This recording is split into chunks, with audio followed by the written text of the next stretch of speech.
Today, I've prepared the biography of John Lennon. Before you fall asleep, make sure to tell us from where you're listening and what time it is. Now, calm down and listen to the story while falling asleep. I'm wishing you a cozy and comfortable night. As you settle into your bed, with the weight of the day gently lifting from your shoulders, we'll drift together through the remarkable life of John Lennon. The dreamer, the musician, the peace advocate, his voice has soothed millions across generations. And tonight, his story will guide you into peaceful slumber. The soft glow of moonlight outside your window mirrors the gentle rhythm of your breathing. As we begin this journey through the life of one of music's most beloved souls in the quiet corners of Liverpool, England. As autumn leaves drifted through the streets in the year 1940, a child was born who would one day touch the hearts of millions. John Winston Lennon came into this world on October 9th, during the uncertain times of World War II, when air raid sirens often pierced the night, and families huddled together for comfort and warmth. It was in this backdrop of global tension that little John's first cries were heard, unaware that his voice would someday carry messages of peace and love across continents. The Liverpool of John's childhood was a place of weathered brick buildings and narrow streets, where the scent of the sea mingled with coal smoke from countless chimneys. The port city had a certain rhythm to it, ships coming and going like a slow, steady heartbeat, bringing people and goods from distant shores. This was a working-class world where hands were calloused and dreams were often set aside for the practical needs of daily survival. John's mother, Julia Stanley Lennon, was a woman of vibrant spirit and musical inclination. Her auburn hair would catch the light as she moved about their modest home, humming melodies that would later influence her son's musical sensibilities. Julia had a laugh that could fill a room, warm and genuine, making even the dreariest Liverpool day feel a bit brighter. She played the banjo and had a collection of records that she would play on quiet evenings. The gentle scratch of needle on vinyl, a comforting sound in young John's earliest memories. His father, Alfred Lennon, was often absent, working as a merchant seaman whose duties took him away for long stretches of time. The rolling waves and distant horizons became Alfred's companions more than his own family, creating a space in John's life that would never quite be filled. The sea had claimed Alfred's presence, leaving behind only occasional stories and photographs for the boy to piece together, an image of the man who had helped bring him into the world. The gentle patter of rain against windows became a familiar soundtrack to John's early years, as Liverpool's skies often opened up to release their tears upon the city inside their home on Newcastle Road, and later at 9 Newcastle Road. Young John would press his small hands against the cool glass, watching droplets race down the pane, creating little rivers that merged and separated in patterns that captivated his imagination. when John was just 4 years old, the already tenuous threads of his family life began to unravel further. His parents separated, a quiet dissolution that left ripples rather than waves in the boy's life.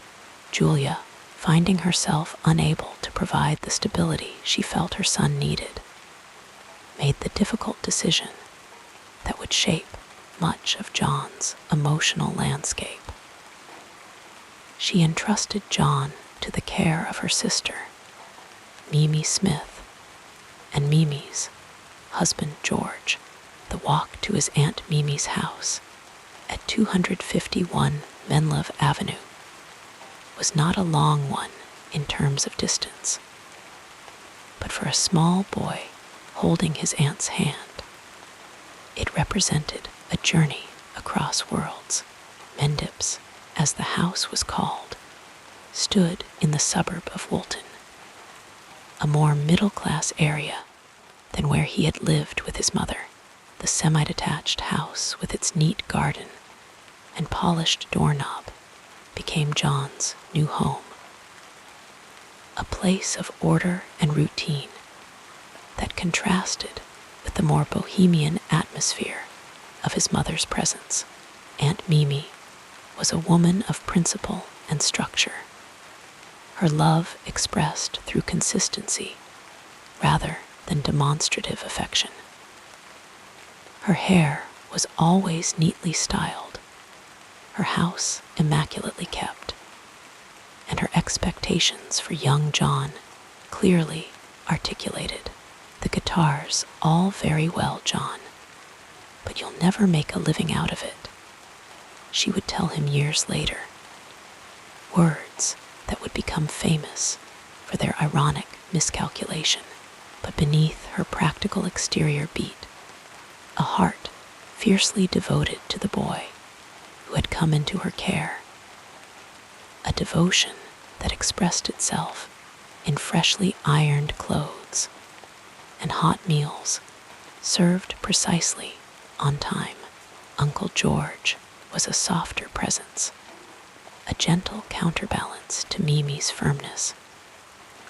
He would take John for walks in the nearby strawberry field, a Salvation Army children's home with wooded grounds where the boy could run and play, feeling momentarily free from the constraints of his aunt's well-intentioned but strict household rules. The red gates of Strawberry Field would later become iconic through John's music, a symbol of the childhood refuge that had offered him quiet solace. Despite living with his aunt and uncle, John's mother remained a presence in his life, the one that drifted in and out like the Liverpool fog. Julia would visit, bringing with her bursts of music, laughter, and a sense of freedom that the boy eagerly absorbed. She introduced him to rock and roll records, played banjo tunes for him, and encouraged his artistic inclinations in ways that Aunt Mimi, concerned with practical education and proper behavior, did not always understand. The duality of these female influences created in John a complex emotional landscape. Mimi representing order, responsibility, and conventional success, while Julia embodied creativity, freedom, and emotional expression. Between these two poles, the boy navigated his developing sense of self, drawing from both women traits that would later define his artistic personality. School days for young John unfolded at Dovedale Primary School, where the chalk dust danced in shafts of sunlight streaming through tall windows, and the sound of children's voices reciting lessons created a gentle hum of learning. John was a bright child with a quick wit, but his restless mind often wandered from lessons to the doodles and caricatures that filled the margins of his notebooks. His teachers noted his intelligence, but frequently commented on his disruptive tendencies and lack of application to subjects that failed to capture his imagination. The changing seasons marked the rhythm of his childhood. Summers spent exploring the leafy suburbs of Woolton, where the scent of freshly cut grass mingled with the distant sounds of cricket matches being played on village greens. Autumn brought the crunch of leaves beneath his shoes as he walked to school, and winter wrapped Liverpool in a gray embrace that made the warmth of Mendips all the more appreciated. Even with Aunt Mimi's strict rules about muddy shoes and proper behavior, when John was 11, tragedy cast its shadow over his young life. Uncle George, who had been a buffer between John and Aunt Mimi's more rigid nature, passed away from a liver hemorrhage. The house at Mendips grew quieter without George's gentle presence. His empty chair at the dinner table, a reminder of loss that neither Mimi nor John spoke about directly.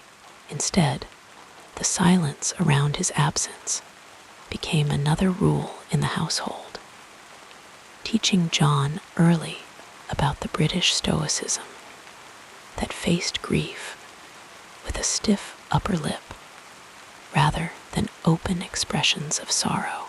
It was around this time that John began attending Quarry Bank High School, where the uniforms were stiff and the expectations even stiffer.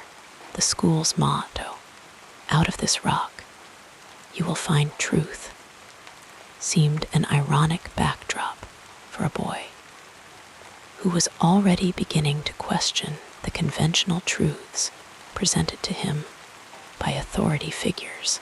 The corridors echoed with the footsteps of boys moving between classes, their voices dropping to whispers when teachers approached, then rising again in the brief moments of freedom between lessons. John's academic performance continued to reflect his divided attention.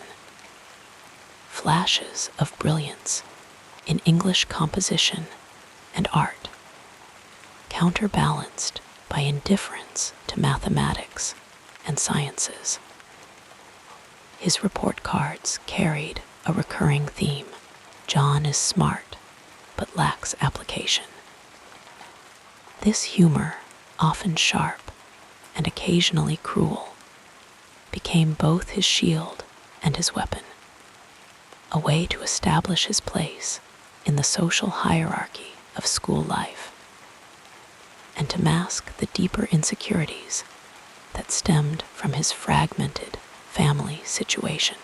Music began to seep more prominently into John's consciousness during these formative years.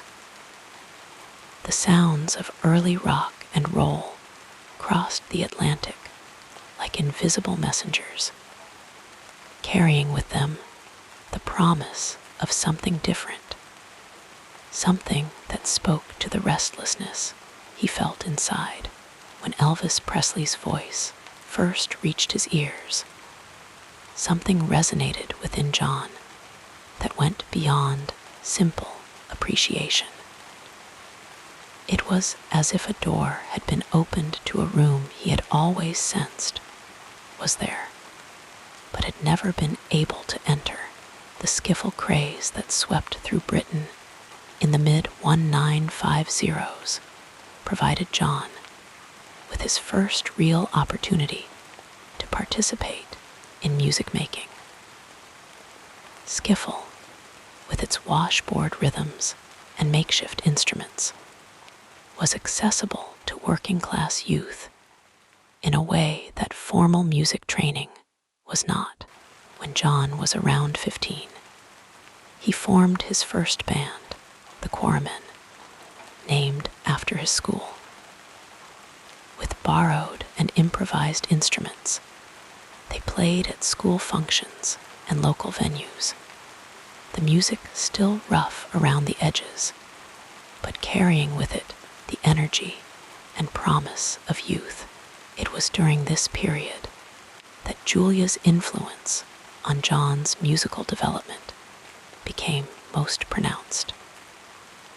Despite Mimi's disapproval, Julia taught John banjo chords that he adapted to the guitar, showing him how to tune the instrument and encouraging his songwriting efforts.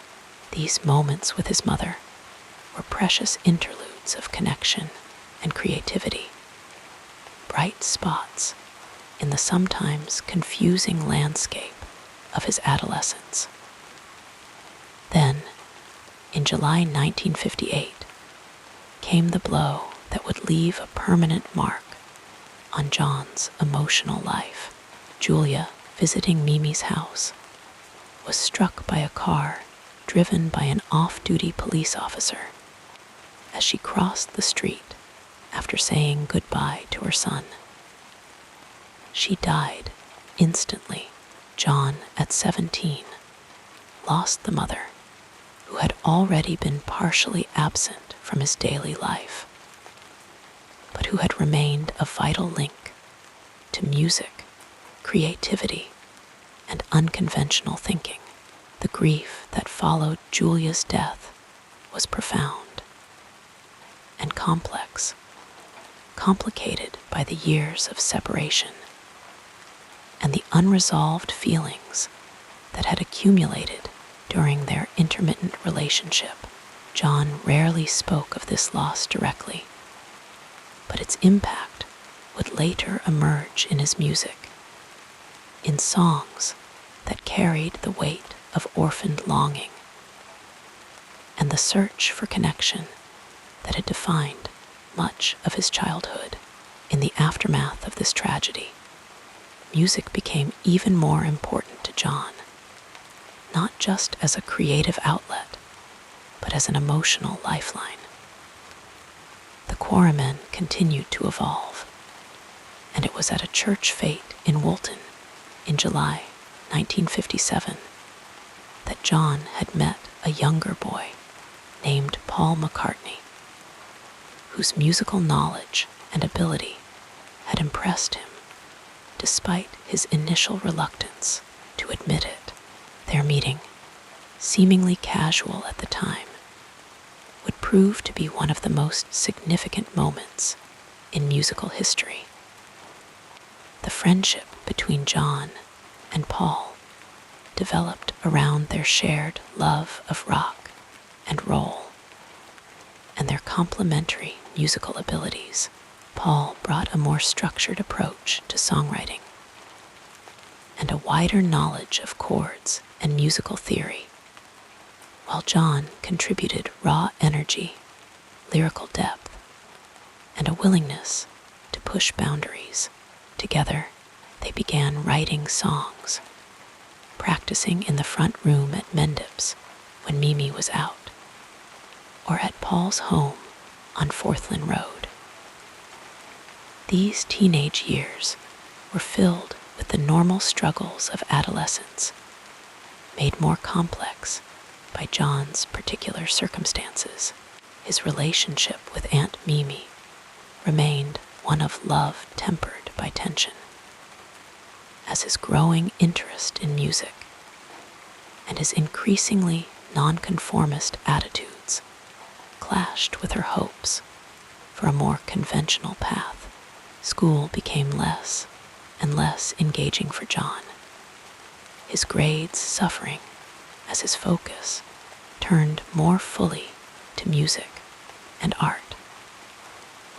After finishing at Quarry Bank with poor results, John managed to secure a place at Liverpool College of Art, more through his artistic ability than his academic achievements. The art college environment provided a new kind of freedom, exposing him to different ideas and people less bound by the conventions that had surrounded him at Quarry Bank. Here, among the easels and paint smells, John began to develop not just as a musician, but as a visual artist and a thinker who questioned established norms. It was at art college that John met Cynthia Powell, a fellow student whose quiet beauty and artistic sensibility attracted him despite her more conventional outlook. Their relationship developed against the backdrop of John's growing commitment to music. As the Quarrymen evolved into the Beatles, with the addition of Paul's friend George Harrison, and eventually drummer Ringo Starr, the Liverpool of John's late adolescence was changing too, with the emergence of the Merseybeat scene centered around venues like the Casbah Coffee Club, and most famously, the Cavern Club. These dark, damp spaces filled with cigarette smoke and youthful energy became the training grounds for the Beatles' developing sound and performance style. The hours were long, the pay minimal, but the education invaluable as they honed their craft playing cover versions of American rock and roll hits, interspersed with their own increasingly confident original compositions. Throughout these formative years, the landscape of John's childhood, the neat suburban streets of Woolton, the bustling docks of Liverpool, the quiet rooms of Mendips, and the memory-laden grounds of Strawberry Field remained imprinted on his consciousness.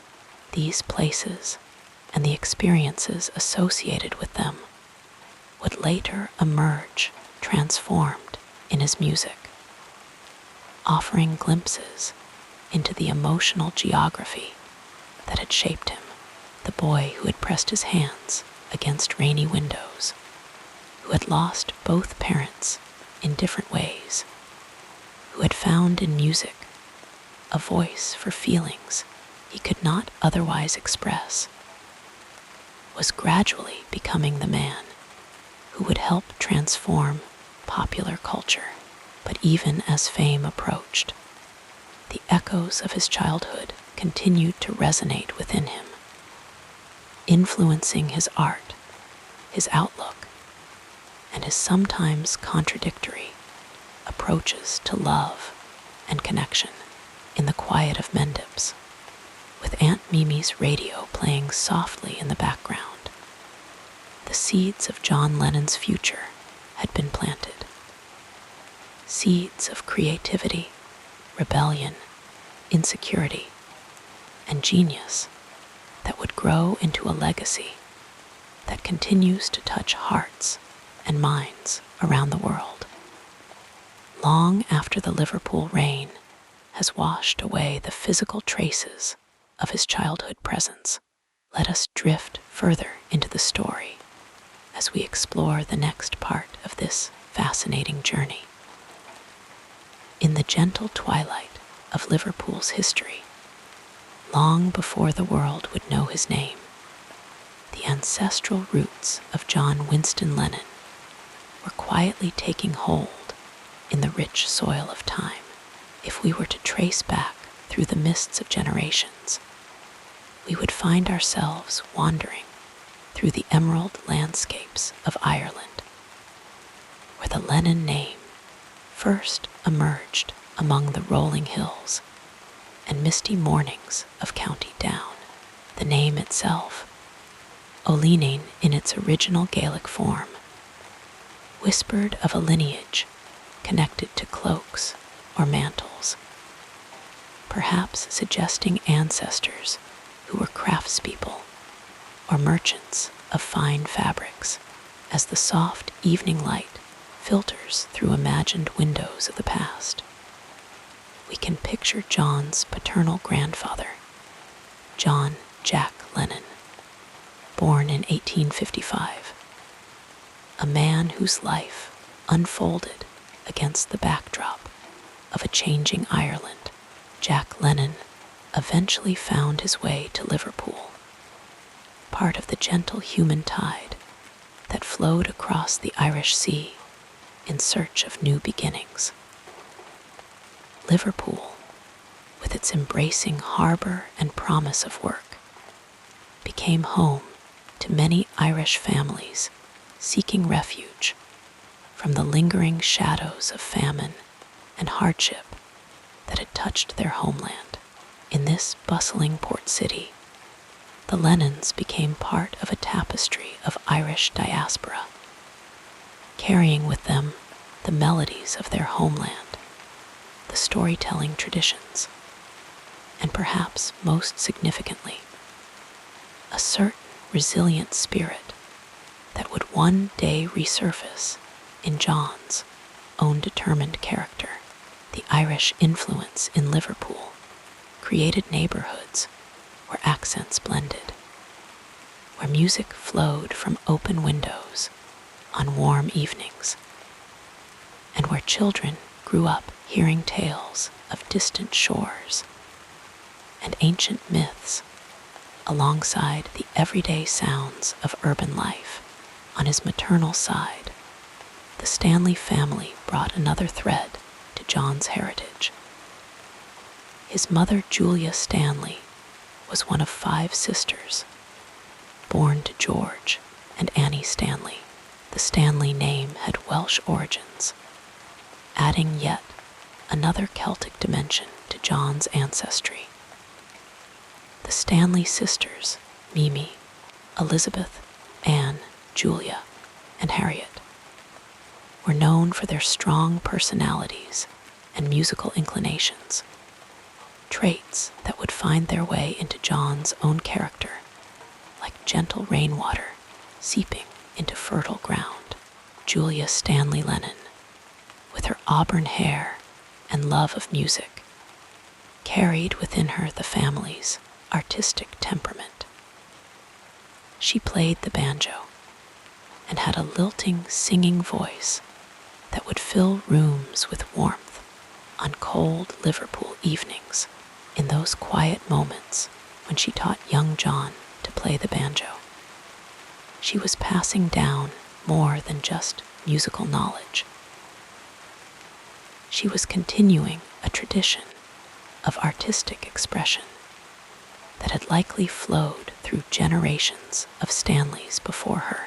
The cultural context of Liverpool itself added another layer to John's heritage. This was a city of dockworkers and dreamers, a place where ships arrived daily from distant ports, bringing with them not just cargo, but stories, songs, and influences from around the world.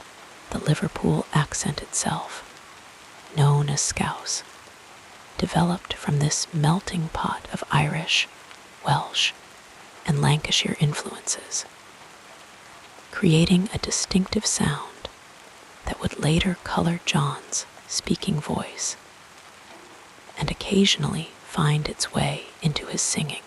In the neighborhood of Woolton, where John would spend formative years with his Aunt Mimi and Uncle George Smith, life moved to the gentle rhythms of suburban respectability. Mendips, the comfortable middle-class home at 251 Menlove Avenue, stood as a stark contrast to the working-class backgrounds of both the Lennons and Stanleys.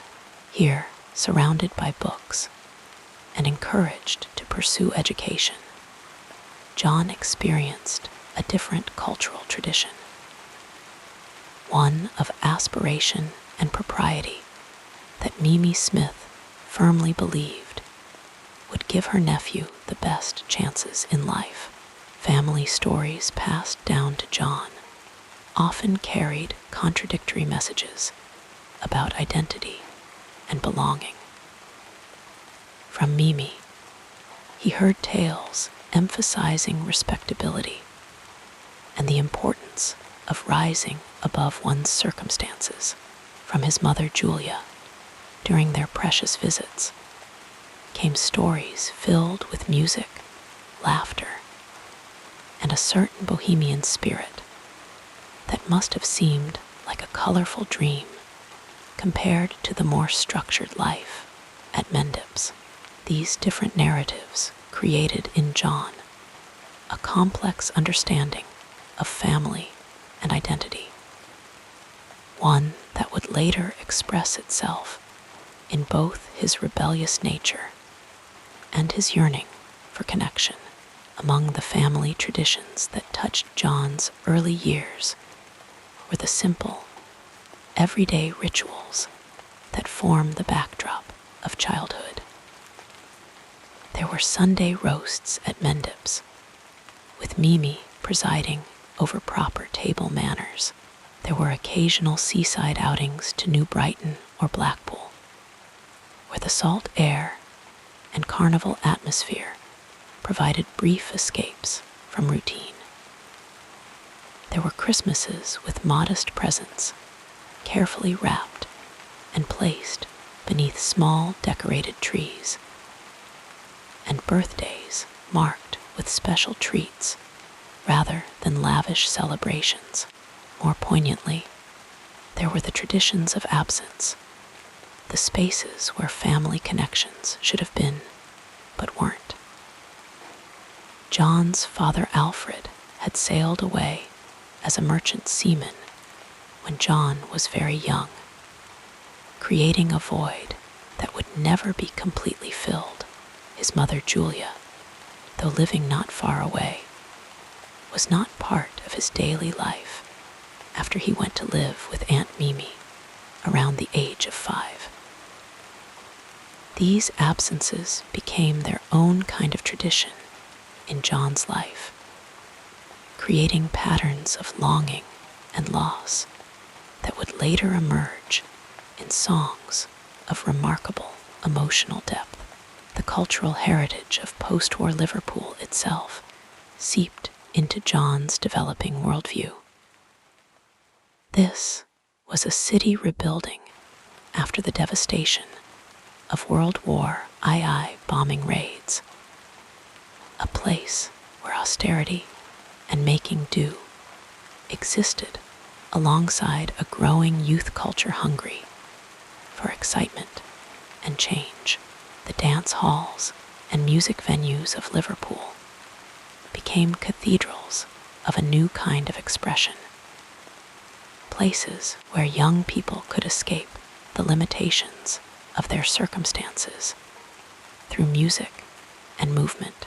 Into this cultural landscape came the sounds of American rock and roll, carried across the Atlantic on records and radio waves.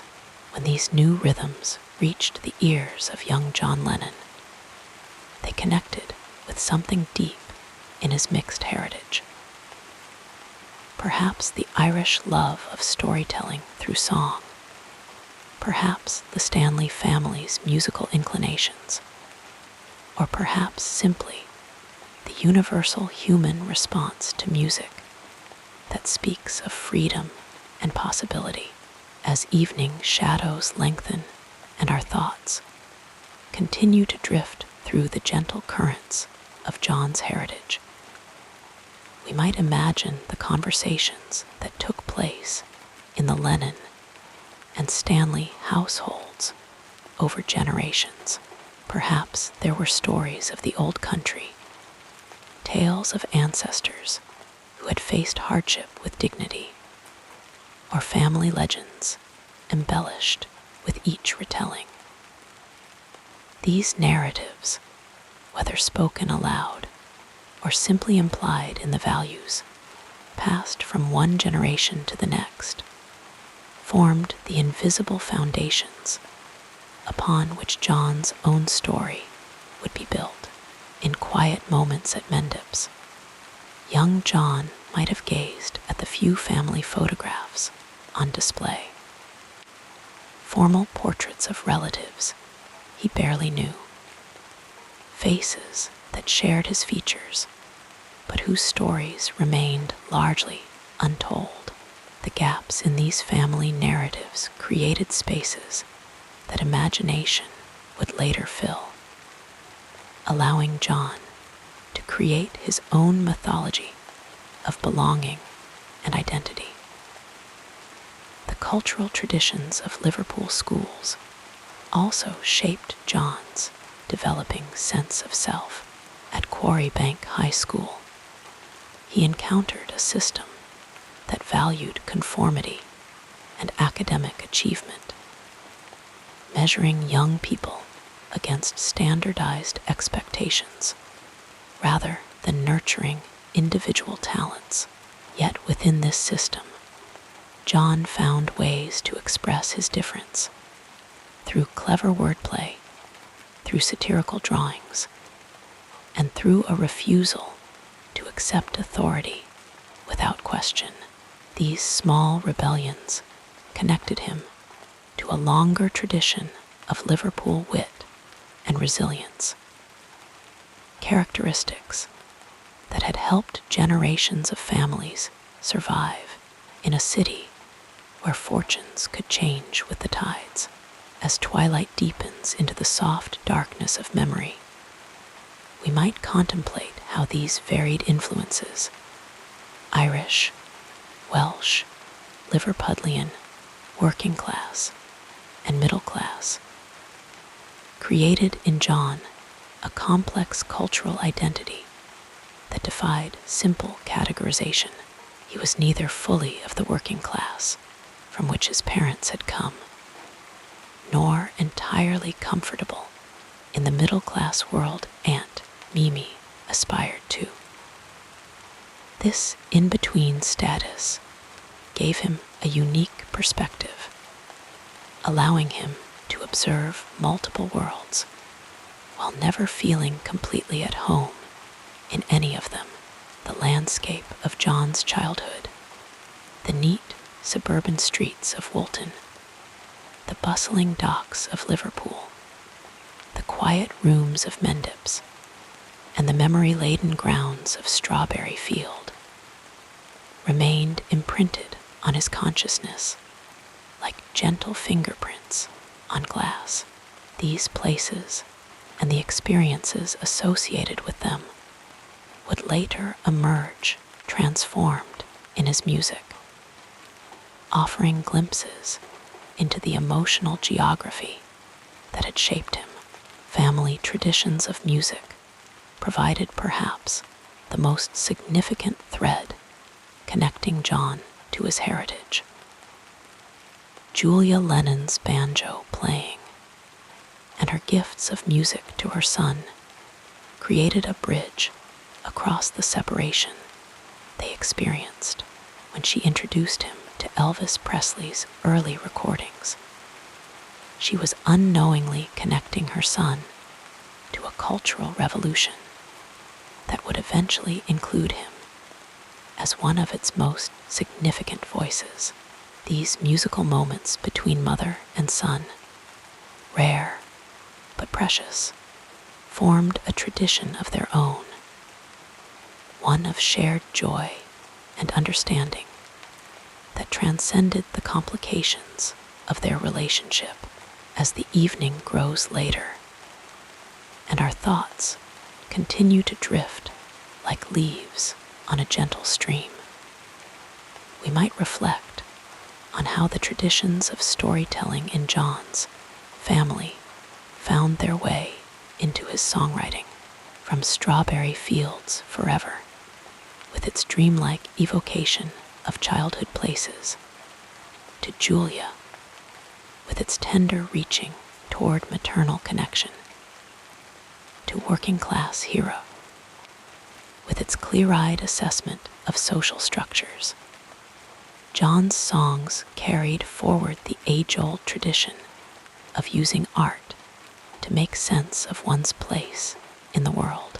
The contradictions within John's heritage, between Irish spontaneity and English reserve, between working-class solidarity and middle-class aspiration, between the artistic and the practical, created in him a person of remarkable complexity. These contradictions weren't simply intellectual concepts, but lived experiences that shaped his responses to the world around him. In moments of quiet reflection, perhaps John himself contemplated these various threads of identity, wondering which parts of himself came from which ancestors, which traits were inherited, and which were formed in response to his unique circumstances. As our thoughts grow heavier with the approaching embrace of sleep, we might imagine John as a child, lying in his bed at Mendips, listening to the distant sounds of Liverpool beyond his window. Perhaps the mournful call of ships on the Mersey, perhaps the faint echoes of music from a neighbor's radio, perhaps just the soft patter of rain that so often fell on this northwestern English city. In these quiet moments before sleep, did he feel the presence of his ancestors? Did he sense the long chain of lives that had led to his own? Did he wonder about the stories that had been lost to time, the family tales never told, the boy who had pressed his hands against rainy windows, who had lost both parents in different ways, who had found in music a voice for feelings he could not otherwise express, was gradually becoming the man who would help transform popular culture. But even as fame approached, the echoes of his childhood continued to resonate within him, influencing his art, his outlook, and his sometimes contradictory approaches to love and connection. In the quiet of Mendips, with Aunt Mimi's radio playing softly in the background, the seeds of John Lennon's future had been planted. Seeds of creativity, rebellion, insecurity, and genius that would grow into a legacy that continues to touch hearts and minds around the world. Long after the Liverpool rain has washed away the physical traces of his childhood presence, and as we drift towards sleep ourselves, we might feel a certain connection to this man, whose music has become part of our shared cultural heritage, whose story reminds us that we are all products of complex histories, whose art continues to speak across time, offering comfort and inspiration like a gentle hand guiding us toward dreams. The peaceful narrative of this life continues as we turn our attention to what happened next. In the gentle embrace of post-war Liverpool, a young boy named John Lennon began his journey through childhood in a landscape that would shape his artistic soul.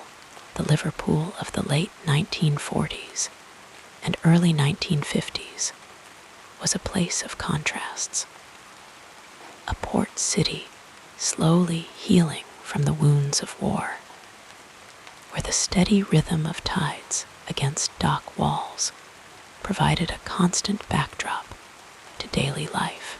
The air carried a mixture of salt from the River Mersey, coal smoke from countless chimneys, and occasionally the sweet scent of baking bread from local bakeries that would waft through narrow streets on early mornings.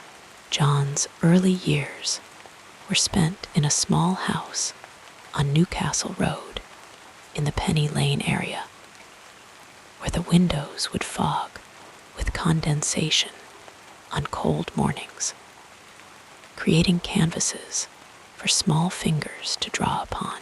The floors creaked with a familiar cadence, each board having settled into its own particular voice over decades, singing softly beneath the feet of the family as they moved through their daily routines.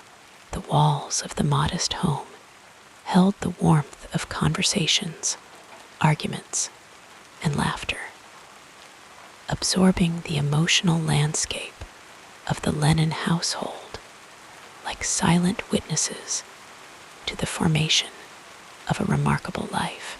Outside, the neighborhood hummed with the gentle energy of working-class Liverpool. Children's voices echoed between brick buildings as they played games in the streets. Kick the can, hopscotch, and improvised cricket matches with makeshift wickets, the sound of coal being delivered, tumbling down metal chutes into cellar storage, punctuated weekday mornings with its distinctive rumble. Milk bottles clinked against each other as the milkman made his rounds, the horses' hooves creating a soothing, rhythmic clop against cobblestones that had been worn smooth by generations of passage. The skies above Liverpool were often painted in watercolor grays, with clouds that seemed to hover just above the chimney tops. Rain was a familiar companion, sometimes falling in a gentle mist that beaded on woolen coats and garden spiderwebs alike, other times arriving in sheets that drummed against window panes and turned gutters into miniature rivers racing toward storm drains. On rare clear days, the quality of sunlight had a particular clarity, casting shadows that seemed to hold special significance, illuminating ordinary objects with an almost magical glow. When John moved to Mendips, his Aunt Mimi's semi-detached house on Menlove Avenue in the more comfortable suburb of Woolton, the texture of his surroundings changed. Here, the gardens were more carefully tended, with roses climbing trellises and hydrangeas nodding their heavy heads in summer breezes.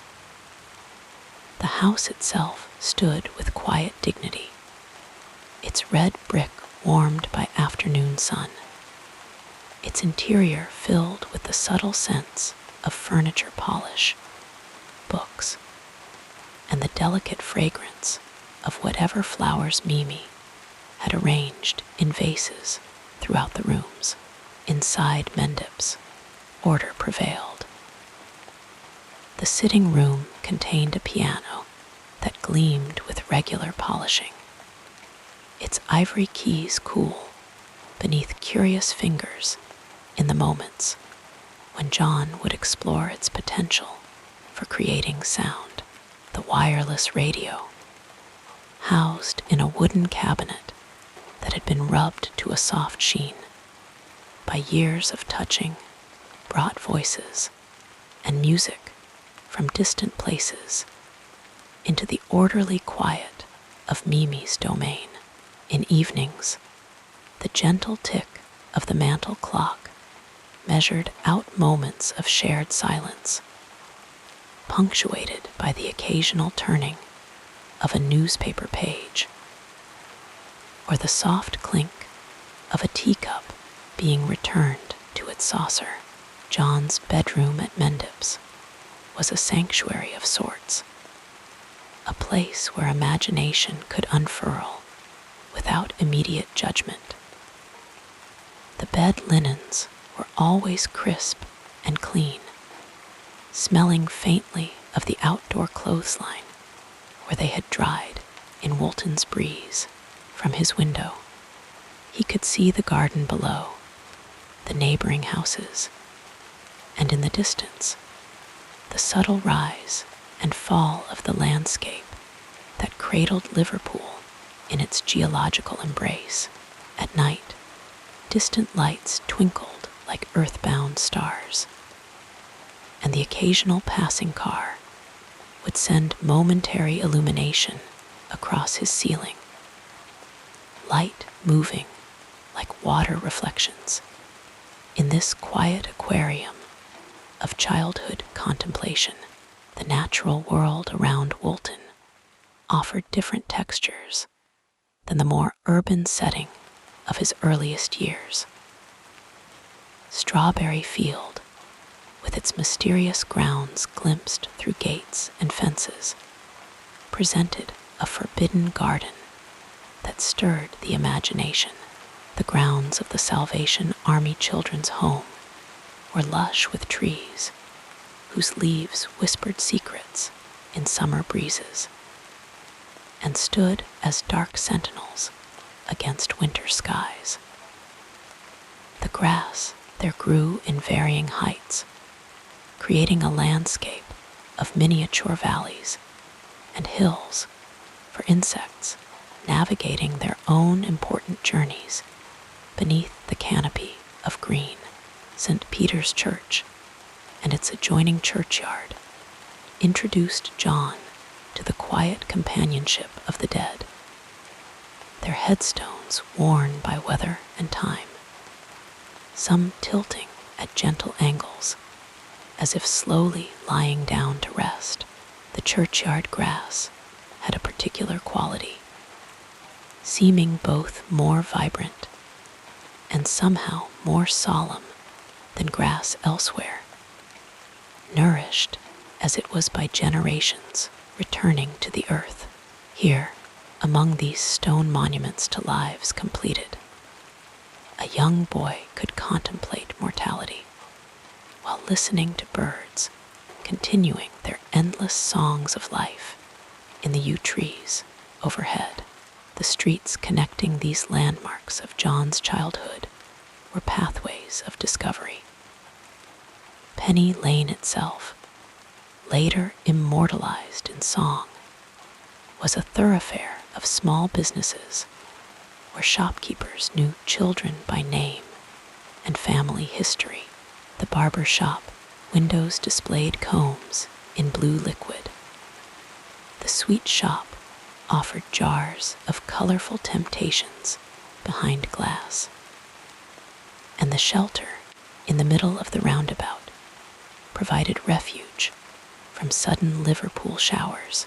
The bus stop was a gateway to the wider city, where double-deckers would arrive with a sigh of brakes and a swirl of diesel scent, ready to carry passengers toward the city center with its larger department stores, cinemas, and eventually the music shops that would draw John like a magnet as he grew older.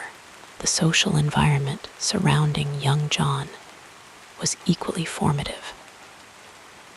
Liverpool's accent, scouse, wrapped around conversations like a comfortable sweater. Its distinctive rhythm and vocabulary, creating a verbal landscape as recognizable as the physical one. Neighbors called to each other across streets and through open windows, sharing news, gossip, and the small triumphs and tragedies that made up daily life. Women gathered at garden gates or shop counters, their conversations rising and falling like gentle waves, sometimes breaking into laughter that would carry down the street. School days brought structure and new social hierarchies. Quarry Bank High School, with its imposing brick facade and echoing corridors, introduced John to the formal education system that would both frustrate and occasionally inspire him. Classrooms smelled of chalk dust, floor polish, and the particular scent of books that had passed through many hands, their pages softened by countless turnings. The scratch of pens on paper, the drone of recitations, and the periodic bell-marking transitions created the soundtrack of these formative years. The social divisions of post-war Britain were evident even to a child's eyes. Some homes had telephones and television sets, while others did not. Some families took holidays to the seaside, while others remained in the city year-round. Some children wore clothes that were always new, while others made do with hand-me-downs that carried the history of siblings in their patched elbows and let-down hems. These distinctions registered in John's developing awareness, creating an early understanding of class and privilege that would later inform his worldview. Family gatherings brought together the extended web of relations that connected John to his roots. His mother, Julia, though not a consistent presence in his daily life, would occasionally visit, bringing with her a vivacity and musical spirit that contrasted with Mimi's more reserved nature. These visits were like sudden bursts of color in a carefully composed landscape, introducing new possibilities and emotional textures. When Julia taught John rudimentary banjo chords, her fingers guiding his to the proper positions on the strings, she was passing on more than musical knowledge. She was offering a language for feelings that might otherwise remain unexpressed. The absence of his father created a negative space in John's life, a shape defined by what was not there rather than what was. This absence had its own weight and influence, perhaps heavier in some ways than presence might have been.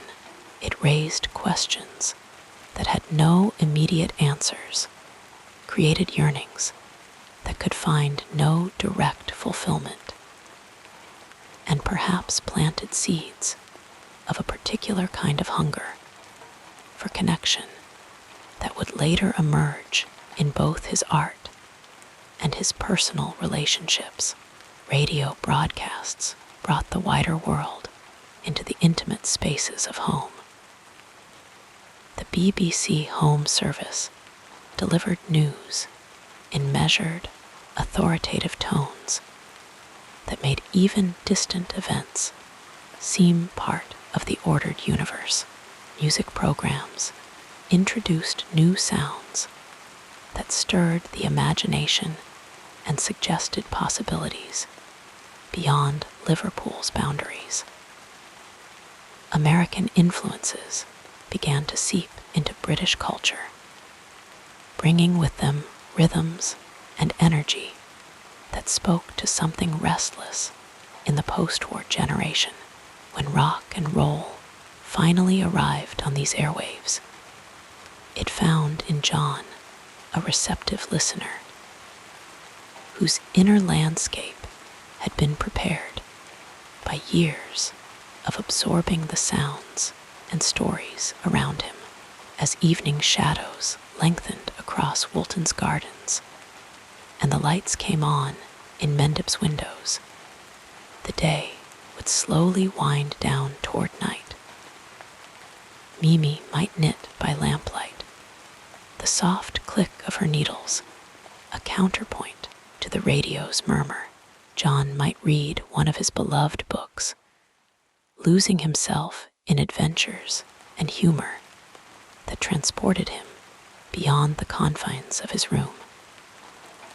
The house would settle around them, wood contracting as temperatures dropped, water pipes occasionally singing with mysterious internal pressures. The night sounds of suburban Liverpool created a gentle lullaby. Distant trains, the occasional owl, the soft patter of rain that seemed to speak in code on roof tiles and window panes. As sleep approached, the boundaries between the external world and internal imagination became more permeable, allowing dreams to begin their nightly weaving of memory, desire, fear, and possibility into tapestries that would fade with morning light, but leave their subtle impressions on the day to come. This was the environment that cradled John Lennon's developing self, a Liverpool of contrasts and contradictions, of order and hidden wildness, of social expectations and budding rebellion.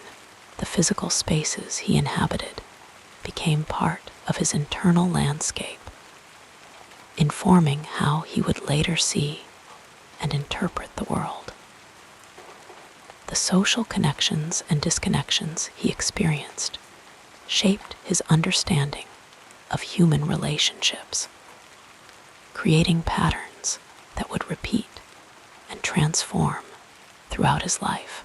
The sensory details, the quality of light through Liverpool rain, the texture of piano keys beneath curious fingers, the taste of post-war rationed sweets, the smell of books and furniture polish, the sound of Aunt Mimi's measured voice. All these became the raw materials from which he would eventually craft art that would speak to millions.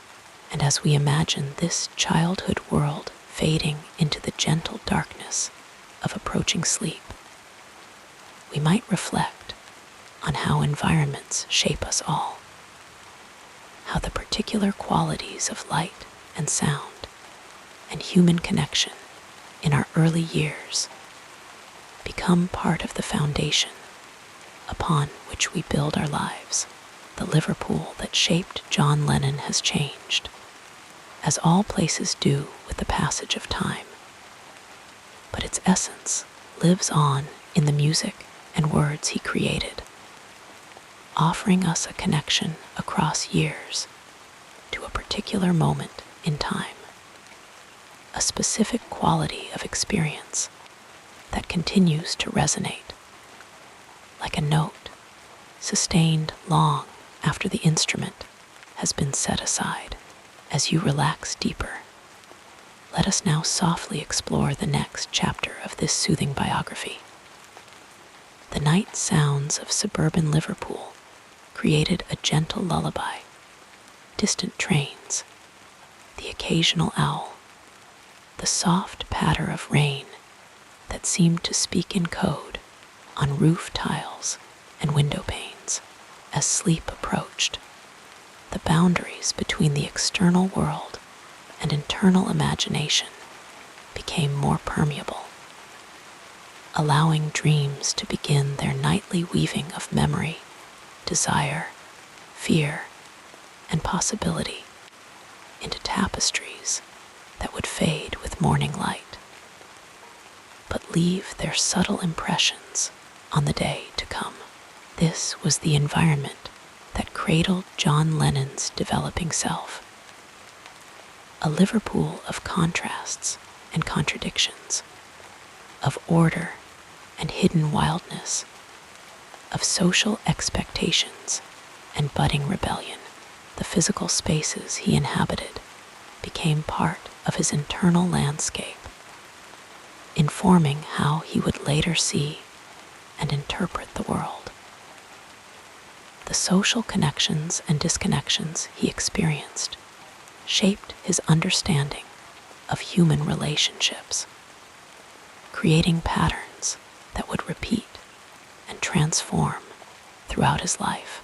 The sensory details, the quality of light through Liverpool rain, the texture of piano keys beneath curious fingers, The taste of post-war rationed sweets, the smell of books and furniture polish, the sound of Aunt Mimi's measured voice. All these became the raw materials from which he would eventually craft art that would speak to millions. And as we imagine this childhood world fading into the gentle darkness of approaching sleep, we might reflect on how environments shape us all, how the particular qualities of light and sound and human connection in our early years become part of the foundation upon which we build our lives. The Liverpool that shaped John Lennon has changed, as all places do with the passage of time. But its essence lives on in the music and words he created, offering us a connection across years to a particular moment in time, a specific quality of experience that continues to resonate, like a note sustained long after the instrument has been set aside. In those formative school years, young John's education began at Dovedale Primary School, where the hallways echoed with the soft footfalls of children and the gentle murmur of lessons. The classrooms had tall windows that let in streams of silvery Liverpool light, illuminating dust motes that danced in the air like tiny constellations. John would often gaze at these floating particles, his mind drifting away from arithmetic and spelling into realms of imagination that would later fuel his creative expression. The wooden desks, worn smooth by generations of students before him, held their own stories, and John would trace their grooves and initials with curious fingers, connecting unknowingly with the past, while his future waited patiently ahead. His teachers at Dovedale noticed his quick mind, the way he absorbed information when it captured his interest, the way his eyes would light up during story time, or when music filled the room. There was Miss Taylor, with her soft cardigan and patient smile, who recognized his gift for language and encouraged him to write his thoughts down in a small blue notebook she had given him, and so he would fill pages with observations and impressions, developing, without realizing it, the skill of translating his inner world into expressions that others could share. The gentle transition from Dovedale to Quarrybank High School marked a new chapter in John's intellectual journey. The school building itself was more imposing, with its brick facade and echoing corridors that seemed to amplify every whisper. Here, the expectations were higher, the lessons more structured, the boundaries more clearly defined.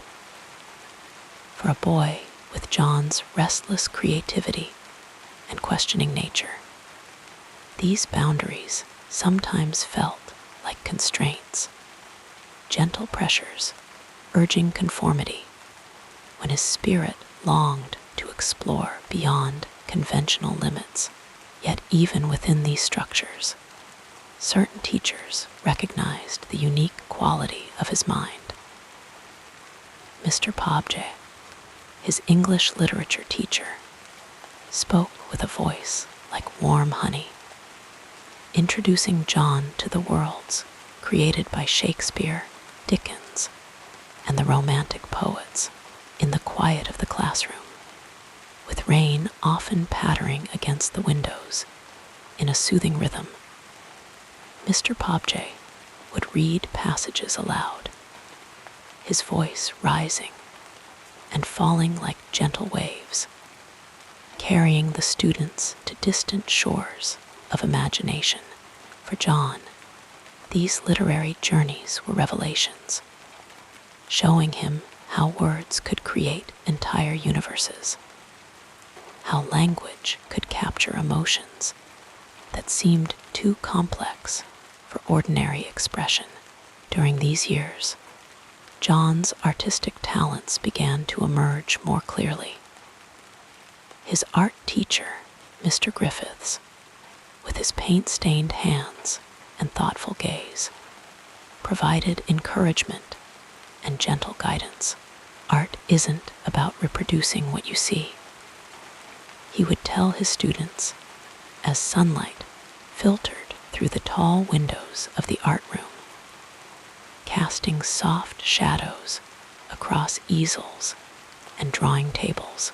This philosophy resonated deeply with John, who found in drawing a way to communicate his unique perspective on the world around him. His sketchbooks from this time reveal a developing eye for detail and a playful approach to representation.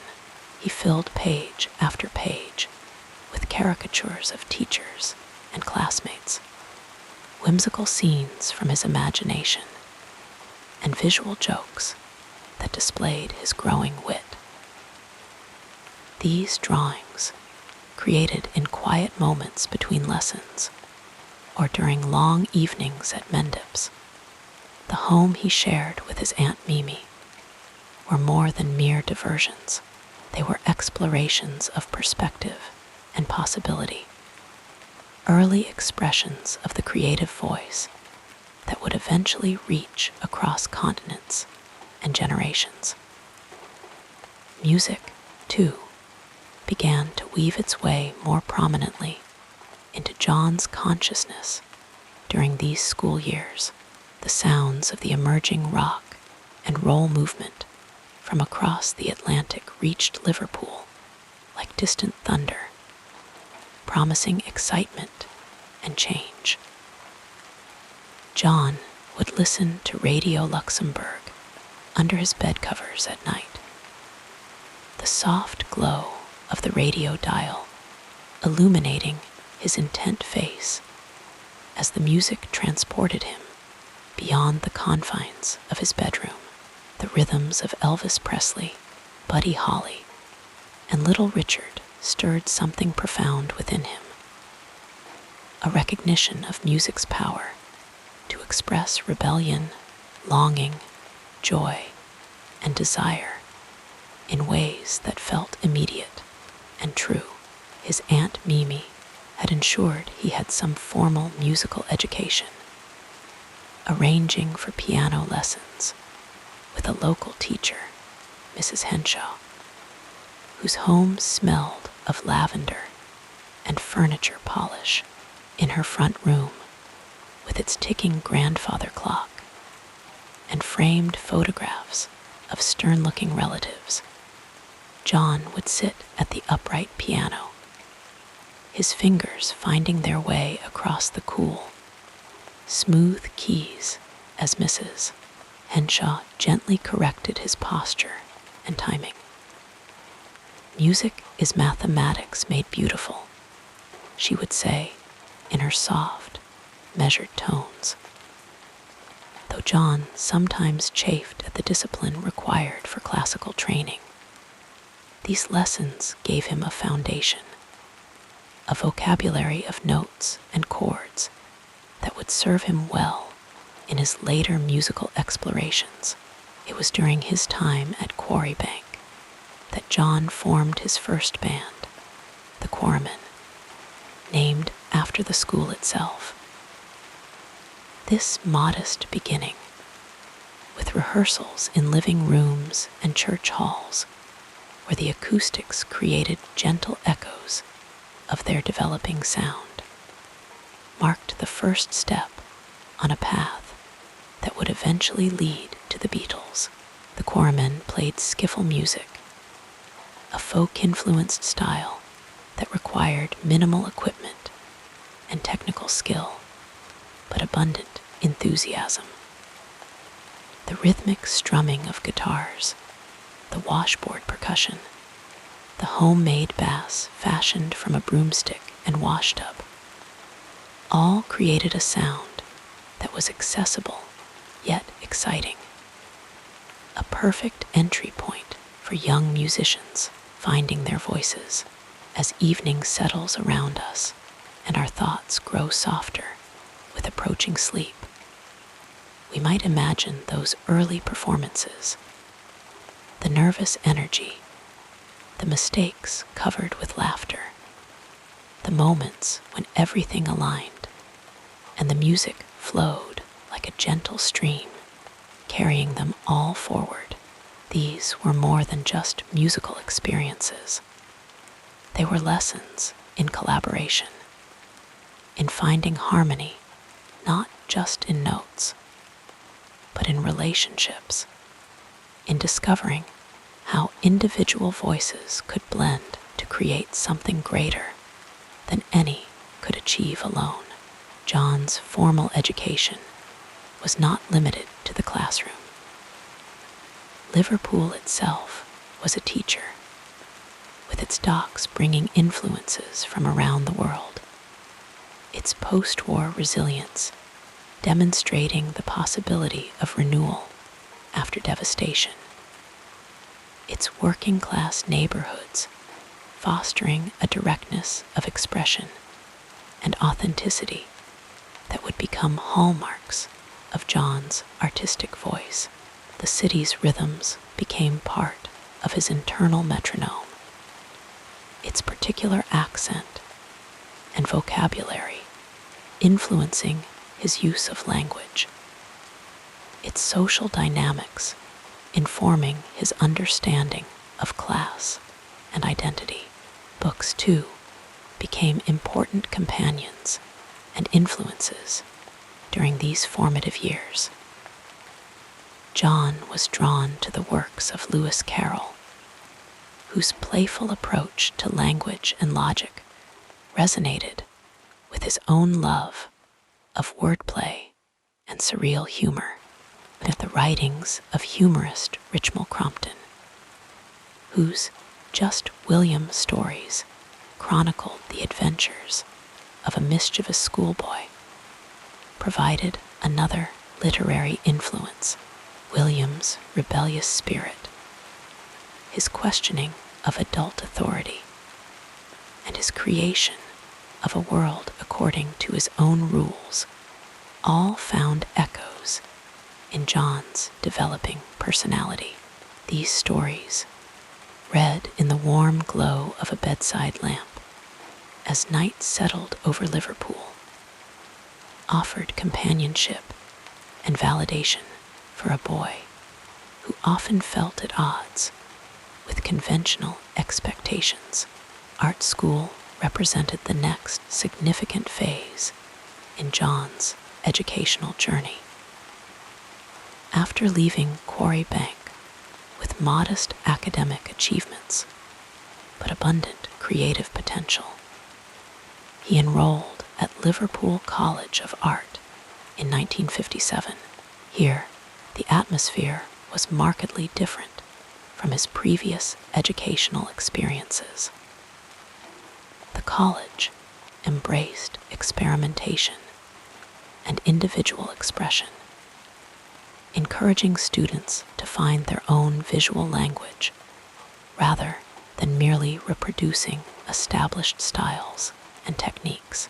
The building itself seemed to embody this philosophy, with its large windows allowing natural light to fill the studios, its walls adorned with student work that ranged from the traditional to the daringly experimental, its corridors echoing with discussions about art, music, politics, and philosophy.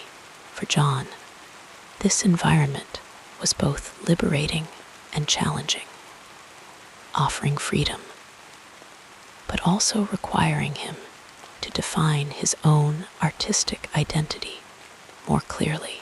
His tutors at the college recognized his natural talent, but sometimes expressed frustration at his inconsistent application. Arthur Ballard, with his thoughtful demeanor and paint-stained hands, would often engage John in long conversations about the purpose of art, gently encouraging him to channel his rebellious energy into more focused creative expression. Art isn't just about breaking rules, he would say as they sat in the quiet of the studio. Late afternoon light, casting long shadows across half-finished canvases. During his time at art college, John's intellectual horizons expanded through exposure to a wide range of artistic movements and philosophical ideas.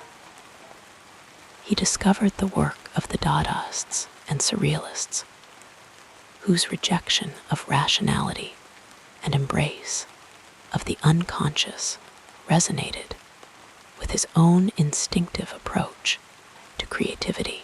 The collages of Kurt Schwitters, with their incorporation of found objects and everyday materials, influenced his later approach to songwriting, where fragments of conversation, newspaper headlines, and personal memories would be assembled into new and meaningful wholes. The college library, with its hushed atmosphere and shelves of art books, with glossy plates showing works from across centuries and continents, became a place of discovery for John. Here, in the quiet hours between classes, he would leaf through volumes on Renaissance masters, Impressionists, Expressionists, and contemporary artists, absorbing influences and ideas that would later find expression in his music, writing, and visual art. The library's gentle lighting, the soft sound of pages turning, the occasional whispered conversation, all created an atmosphere conducive to contemplation and connection with the vast continuum of human creative expression. It was at art college that John met Stuart Sutcliffe, whose friendship would prove significant both personally and artistically. Stuart, with his intense dedication to painting and his thoughtful approach to art theory, provided both inspiration and a sounding board for John's developing ideas. Their late-night conversations in Stuart's small apartment, with its smell of oil paint and turpentine, the soft glow of a single lamp illuminating their earnest faces, helped John articulate his thoughts about art, music, and their potential to communicate across conventional boundaries of language and culture. Our soothing biography continues with a look at the next important period in this incredible life.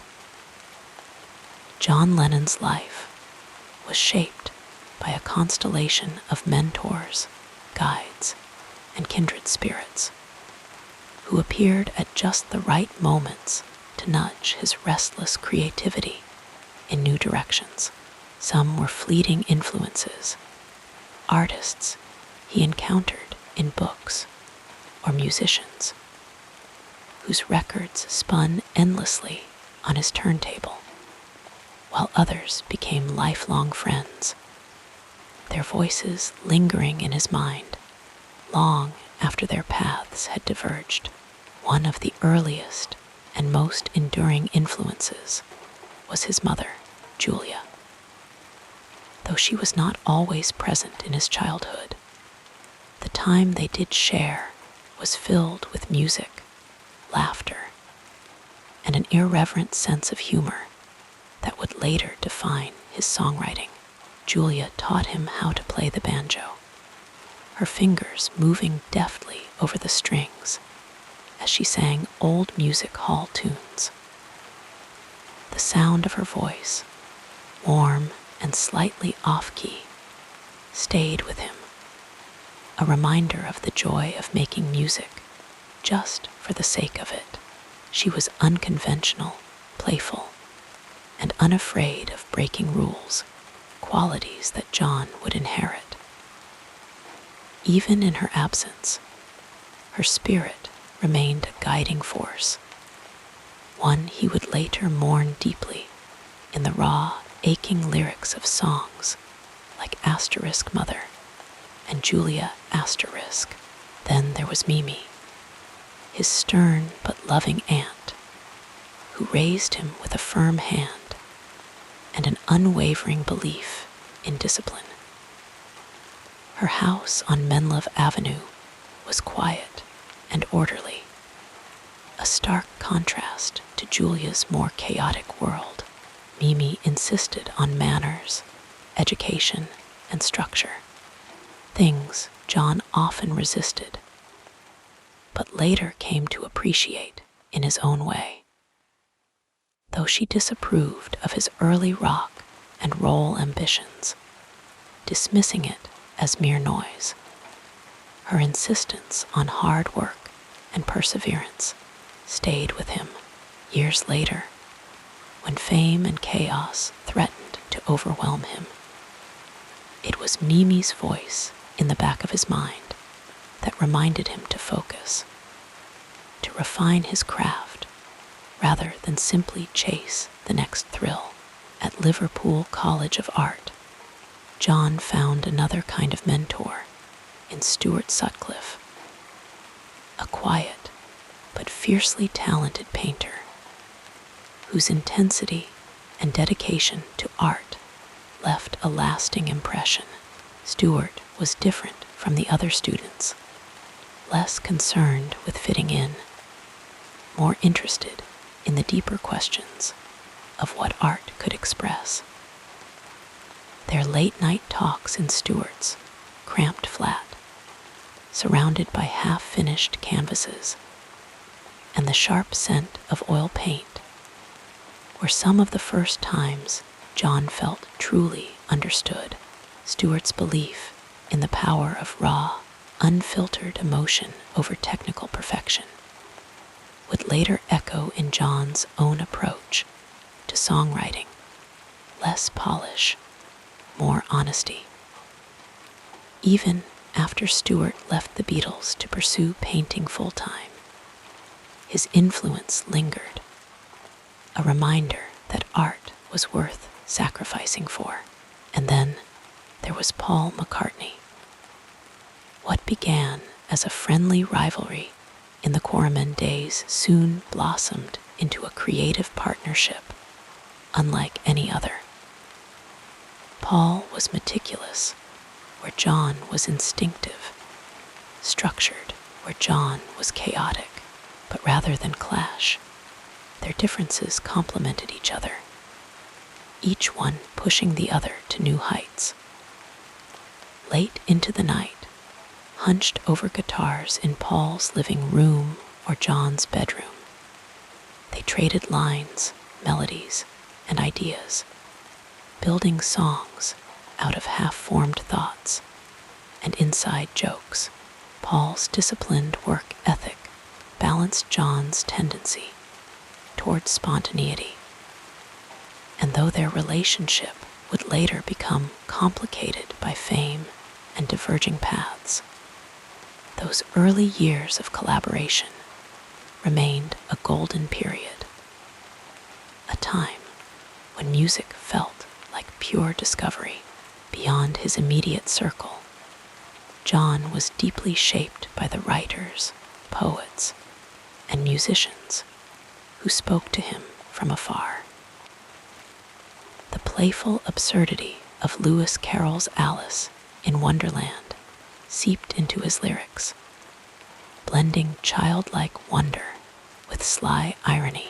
The raw, unfiltered emotion of early rock and roll Little Richard's wild energy, Elvis's rebellious swagger, Chuck Berry's sharp storytelling gave him permission to break rules, to make noise, to embrace the chaos of youth.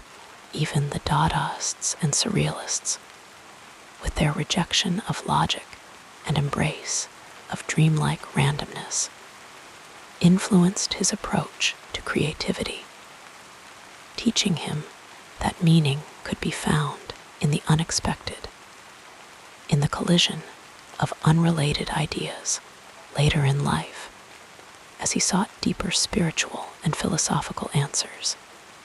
John found another mentor in Maharishi Mahesh Yogi, whose teachings on meditation and inner peace offered a counterbalance to the frenzy of Beatlemania. Though their time together was brief, the practice of stillness and self-reflection stayed with him, eventually leading him toward a more introspective phase of songwriting. And then there was Yoko Ono, who became not just a partner, but a collaborator in every sense. Her avant-garde approach to art challenged him to think differently, to embrace the unfamiliar, to let go of old patterns. Together, they explored new ways of making music, of expressing love and pain and politics through sound, performance, and silence. Each of these figures, Julia's playful spirit, Mimi's discipline, Stuart's artistic fearlessness, Paul's relentless creativity, the wild energy of rock and roll, the quiet wisdom of meditation, Yoko's unshakable vision, left an imprint on John's life. Some relationships were fleeting, others lasted decades, but all of them wove together to form the tapestry of his voice, sometimes angry, sometimes tender, always searching for something just out of reach. And in the quiet moments, when the music faded and the crowds dispersed, it was their lessons, their voices, their presence that remained, guiding him even when he wasn't aware of it. Let your mind float with these gentle recollections as we move forward in our story. John Lennon's early career began not in the bright lights of fame, but in the dimly lit back rooms of Liverpool pubs, where the air was thick with cigarette smoke and the sound of amplifiers humming with untested potential. It was the late 1950s, a time when rock and roll was still new and dangerous, a rebellion crackling through the static of old-world sensibilities. John, just a teenager with a restless energy and a borrowed guitar, found himself drawn to the raw, unfiltered sound of American rhythm and blues, the kind of music that made parents frown and teenagers feel alive. His first proper band, the Quarrymen, was a scrappy collection of schoolmates and friends, united more by enthusiasm than skill. They played skiffle at first, a rough, homemade kind of music that required little more than a guitar, a washboard, and a willingness to make noise. But John wanted more. He wanted the fire of Elvis, the wild abandon of Little Richard. And then, one summer afternoon in 1957, at a church garden fair, he met Paul McCartney, a boy with a quick smile and an even quicker ear for melody. It was a moment that would change everything, though neither of them knew it yet. They began writing songs together, hunched over guitars in each other's living rooms, trading ideas like secrets. Paul was meticulous, precise, while John was messy, impulsive. But together, they balanced each other out. By 1960, the Quarrymen had evolved into the Beatles, with George Harrison, a quiet but fiercely talented guitarist, and Stuart Sutcliffe, John's art school friend, on bass. The band played wherever they could: working men's clubs, dance halls, even a stint in Hamburg, Germany, where they performed for hours each night in smoky, beer-stained cellars. Hamburg was grueling. They played 6 or 7 sets a night, sometimes until their fingers bled, sleeping in cramped rooms behind the venues, living on little more than adrenaline and cheap food. But it was there, in those long, exhausting nights, that they honed their sound, learning how to hold a crowd, how to turn mistakes into moments of magic. Stuart, tragically, would not stay with them long. He left the band to pursue painting, only to die young from a brain hemorrhage. His loss left a deep mark on John, a reminder of how fragile life could be. Back in Liverpool, the Beatles began drawing crowds at the Cavern Club, a dank, sweaty basement where the walls seemed to pulse with the energy of the music. They were different now, tighter, louder, more confident. Brian Epstein, a local record store manager with a sharp eye for talent, discovered them there and became their manager. He smoothed their rough edges, trading leather jackets for matching suits, teaching them how to bow in unison at the end of a show. Some thought he was making them too polished, but John understood the game. They had to play the part if they wanted to be heard. In 1962, Ringo Starr joined as their drummer, replacing Pete Best, and with him came the final piece of the puzzle. Ringo's steady, unflashy rhythm gave the band a foundation, a heartbeat beneath the harmonies. That same year, they signed with Parlophone Records, where they met George Martin, the producer who would help shape their early sound. Martin was classically trained, with a patience and curiosity that allowed the Beatles to experiment, to push beyond the limits of what pop music was supposed to be.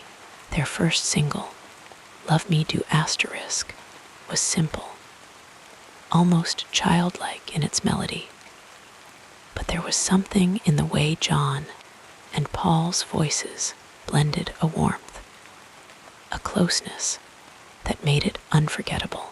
Then came Please Please Me*, a song that crackled with energy, climbing the charts and marking the beginning of something no one could have predicted. The Beatles were no longer just a local band. They were a phenomenon, a spark that would soon ignite the world. But fame, when it came, was not always kind. The screaming crowds, the endless tour, the pressure to keep producing hits, it was exhilarating and exhausting in equal measure. John, who had always been quick with a joke or a sarcastic remark, sometimes struggled under the weight of it. He missed the simplicity of those early days, the feeling of playing just for the sake of playing. Yet even as the chaos swirled around him, he kept writing, kept searching for ways to say what he felt. And Nowhere Man*, revealed a vulnerability beneath the bravado. A young man trying to make sense of his own sudden importance. By the mid-1960s, the Beatles were no longer just a band. They were a cultural force, shaping fashion, film, even the way people thought about art and politics. John, ever the restless soul, began to explore new ideas, reading books on philosophy, experimenting with psychedelics, searching for something deeper than the screams of teenage fans. The music grew more complex, more daring. Asterisk Rubber Soul asterisk, Revolver asterisk, and then asterisk SGT. Pepper's Lonely Hearts Club Band asterisk, albums that pushed the boundaries of what pop music could be. Yet even as the world around him expanded, John never forgot where he came from: the small, smoky stages of Liverpool, the friends who had been there from the beginning, the simple joy of making music with people he loved. Those early years, with all their struggles and uncertainties, had given him something irreplaceable: a voice, a way of turning the chaos of life into something beautiful. And though the road ahead would be winding, full of triumphs and heartbreaks, those first steps, the ones taken in dimly lit clubs, with borrowed guitars and dreams too big to name, would always be the ones that mattered most. Drifting like clouds across the evening sky, we now move to the next part of this calming life story. As the years unfolded, John Lennon's creative journey deepened, weaving threads of raw emotion, intellectual curiosity, and fearless experimentation into the fabric of modern music.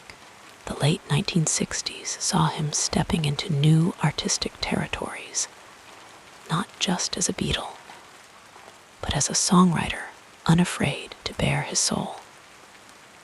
His work became a mirror, sometimes clear, sometimes distorted, reflecting love, pain, politics, and the quiet ache of being human. One of his most defining contributions was Strawberry Fields, Forever asterisk, a song that seemed to drift between dream and memory.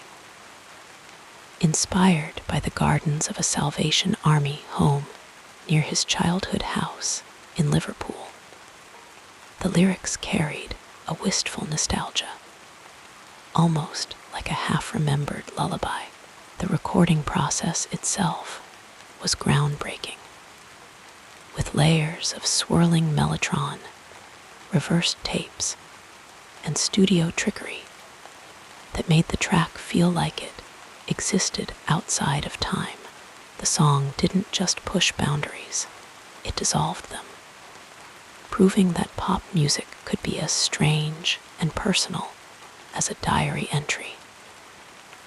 Around the same time, he wrote Lucy in the Sky with Diamonds asterisk, a kaleidoscopic journey through vivid, dreamlike imagery. Though many assumed it was about LSD, John insisted it was inspired by a drawing his young son, Julian, had made of a classmate. The song's slow, hypnotic rhythm, paired with its otherworldly lyrics, invited listeners to close their eyes and float away. It was a perfect example of how he could take something simple, a child's artwork, and spin it into a universe of sound. But it wasn't just the psychedelic experiments that defined him. In quieter moments, he crafted songs like Asterisk, Across the Universe asterisk, a meditation on existence that seemed to drift like stardust. He wrote it one restless night, the words tumbling out almost Guru Deva asterisk, a mantra woven into the melody, giving it a serene, spiritual weight. Years later, he would describe it as one of his purest lyrics, untouched by the pressures of commercial success. As the Beatles began to fracture under the weight of disagreements and diverging paths, John's solo work started to take shape, raw and unfiltered. Imagine asterisk, perhaps his most enduring legacy, was born from a place of quiet idealism. The song's gentle piano melody, so simple and unadorned, carried a message that was both radical and tender, a plea for a world without borders, without hunger, without the things that divide us. He recorded it in his home studio at Tittenhurst Park, the softness of his voice making the utopian vision feel intimate, like a secret shared between friends. The making of Plastic Ono Band asterisk, his first proper solo album, was a stark departure from the polished productions of his Beatles years. Influenced by primal scream therapy, which he had explored with Yoko Ono, the album was an emotional exorcism. Tracks like Asterisk Mother and God stripped away all pretense, leaving only the trembling ache of loss, disillusionment, and rebirth. The raw, almost naked production, just his voice, a piano, and Ringo's steady drumming made it feel like you were sitting beside him in the room, listening to him whisper his deepest fears. Even in his activism, John's approach was deeply personal. Bed-ins for Peace, staged with Yoko in Amsterdam and Montreal, were part protest, part performance art, part love letter to the world. Instead of angry slogans, he used humor, warmth, and sheer persistence to spread his message.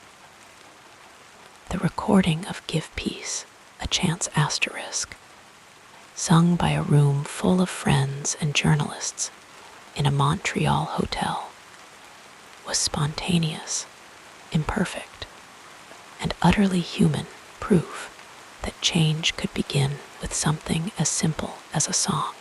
His later work, like Watching the Wheels asterisk, reflected a man at peace with stepping back from the spotlight. Written during his self-imposed house husband years, when he chose to raise his son Sean instead of chasing fame, the song was a gentle refusal to conform to expectations. The melody rolled along like a lazy afternoon, his voice content, almost smiling as he sang about letting go of the race and simply living.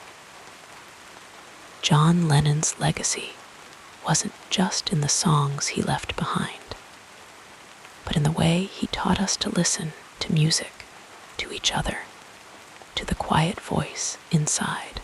Whether through the cosmic wanderings of tomorrow never knows, or the lullaby simplicity of Beautiful Boy asterisk, he showed that art could be vast and intimate all at once. His work was never afraid to ask big questions, to laugh at itself, to ache, or to hope. And in the end, that may have been his greatest gift, not just the notes and the words, but the space he created for all of us to dream along with him as the echoes of his music linger, soft as a whisper. It's easy to imagine him somewhere still strumming a guitar, still searching, still humming a melody only half formed. A reminder that the best songs, like the best moments in life, are the ones that feel like they've always been there, waiting to be heard. As your breathing becomes more regular, let us continue with the next chapter of our biography. John Lennon's life was a tapestry woven with moments that could have led him down entirely different paths. Each decision, a quiet ripple that grew into waves, reshaping his destiny. One of the earliest turning points came when he was just a teenager, holding a guitar for the first time, his fingers fumbling over the strings. His mother, Julia, had given him that instrument, teaching him chords, laughing with him as he struggled to find the rhythm.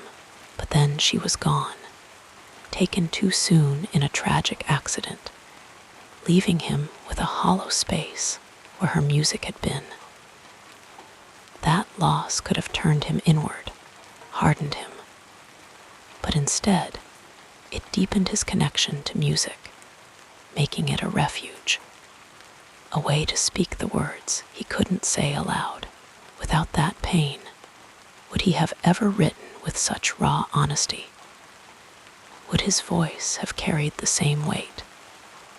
Then, there was the day he met Paul McCartney at a church fete in Liverpool.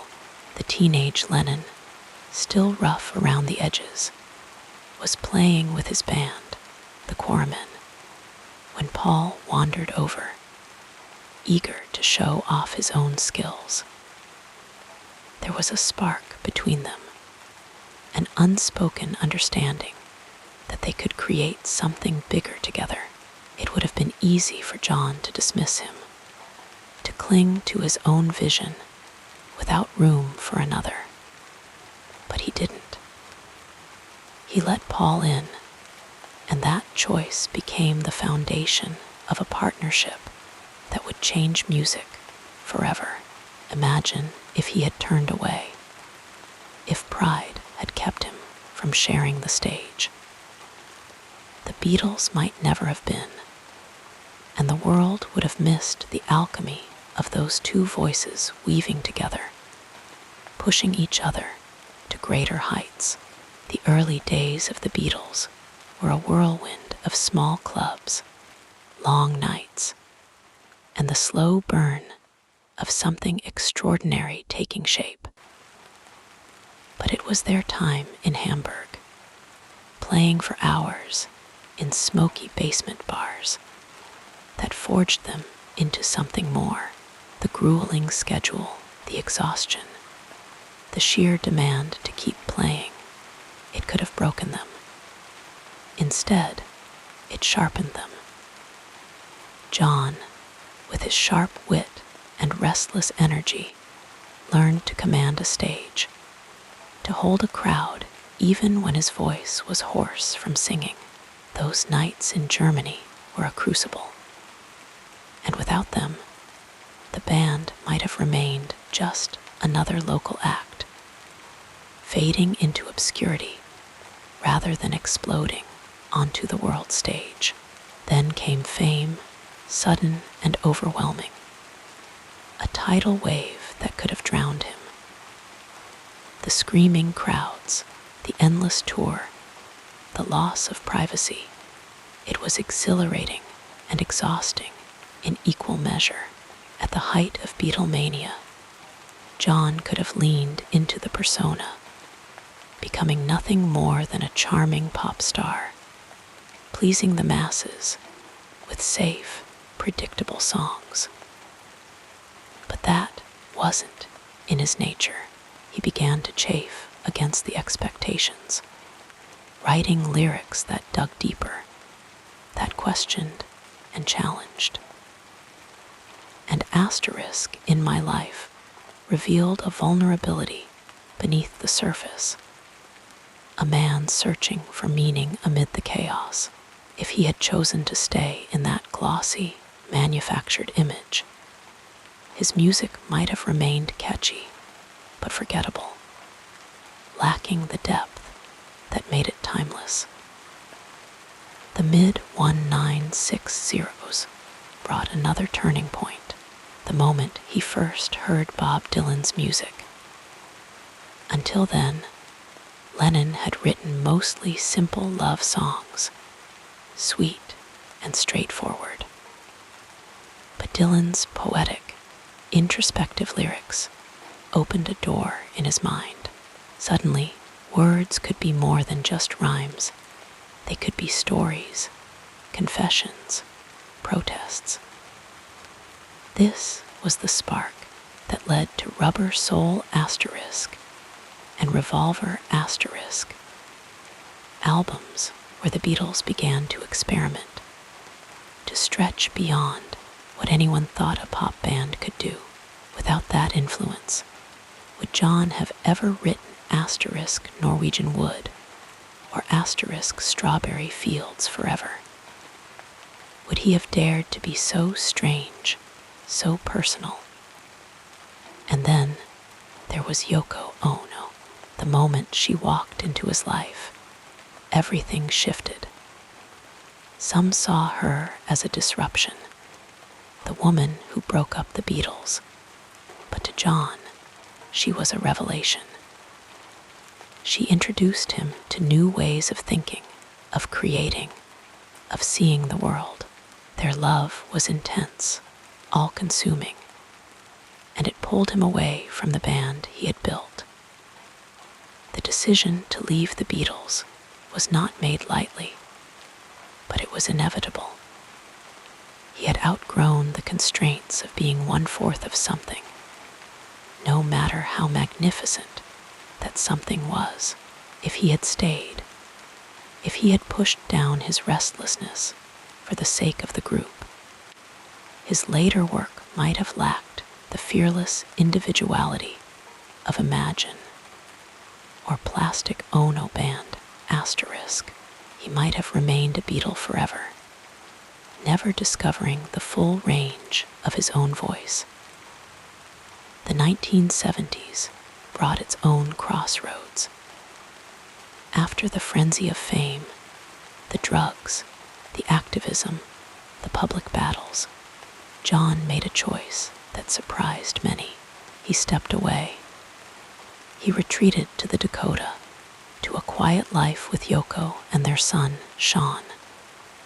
For 5 years, he barely touched music. He baked bread. He rocked his baby to sleep. He watched the world go by from his window, no longer chasing the spotlight, but savoring the stillness. That period of retreat could have been an ending. Many assumed it was. But it was really a rebirth.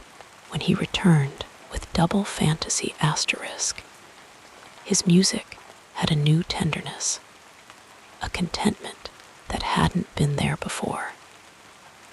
Songs like Watching the Wheels Asterisk were not anthems, but reflections, the sound of a man who had found peace in the ordinary. If he had never taken that break, if he had kept pushing himself to produce, to perform, would his later work have had the same warmth? Or would it have been hollow, missing the quiet joy of a man who had finally learned to just be? And then, of course, there was the night of December 8, 1980, a date that needs no explanation. It was a moment that froze time, leaving behind endless what-ifs. What if he had stayed in the studio a little longer? What if he had taken a different route home? What if he had lived to grow old, to write more songs, to see his son become a man? We'll never know. But what we do know is that every choice he made, every turn he took, led him to create a body of work that still resonates, still comforts, still challenges. His life was a series of moments where he could have chosen safety, conformity, the easy path, but he didn't. And because of that, his music remains alive, a gentle whisper in the dark, reminding us to imagine, to love, to keep dreaming. As you drift off tonight, think of those quiet turning points in your own life, the moments that shaped you without you even realizing it. And just as John's music lingers in the air like a soft hum, let yourself settle into the peace of knowing that every choice, every crossroad has led you right here, to this moment, this breath, this gentle surrender to sleep. The calming story continues as we gently examine what happened next in this remarkable journey. John Lennon's life was a tapestry woven with deep, complex relationships, each one shaping him in ways both subtle and profound. From the early days of his childhood to the quiet years at the Dakota, the people he loved and the bonds he formed became the quiet undercurrent of his music, his activism, and his search for peace. It began, as all stories do, with family. Julia Lennon, his mother, was a bright, playful spirit who filled his childhood with music and laughter. She taught him to play the banjo, to see the world with curiosity, to embrace the joy of melody. But her absence, first through separation, then through her tragic death, left a wound that never fully healed. That loss echoed in his songs, in the yearning for love and connection that would surface again and again. His Aunt Mimi, who raised him with stern affection, gave him stability, but their relationship was marked by friction. She wanted him to focus on his studies, to follow a safer path, but John was restless, always reaching for something more. Even so, in later years, he would soften toward her, recognizing the love beneath her strictness. Then there was Paul McCartney, a friendship that began as rivalry. Two boys sizing each other up at a church festival before realizing they shared the same fire for music. They became each other's sounding board, pushing one another to write better, to dig deeper. The Lennon-McCartney partnership was a dance of creativity, sometimes harmonious, sometimes competitive. They could finish each other's melodies, anticipate each other's next move, but fame and diverging paths eventually pulled them apart. Yet even in the bitterness of the Beatles' breakup, there was an unspoken bond, a shared history too deep to erase. Years later, when John stepped away from music to raise Sean, it was Paul who would drop by unexpectedly, the old ease returning as if no time had passed at all. Cynthia Powell, his first wife, was a quiet anchor in his early chaos. She loved him through his tempers, his insecurities, his wild nights. They were young, hardly more than kids themselves, when Julian was born, but the pressures of fame, the whirlwind of Beatlemania, strained their marriage until it unraveled. He would later regret how he had treated her, the pain he had caused. In time, he rebuilt his relationship with Julian, though the distance between them was never fully bridged. And then there was Yoko. Their meeting at the Indica Gallery, was like lightning and instant recognition, a magnetic pull that defied explanation. Critics called her an intruder, blamed her for the Beatles' end. But to John, she was a mirror, a muse, a partner in every sense. With her, he found not just love, but a shared hunger for art, for peace, for pushing boundaries. Their relationship was turbulent at times, the separations, the screaming matches, the very public experiments in therapy and activism.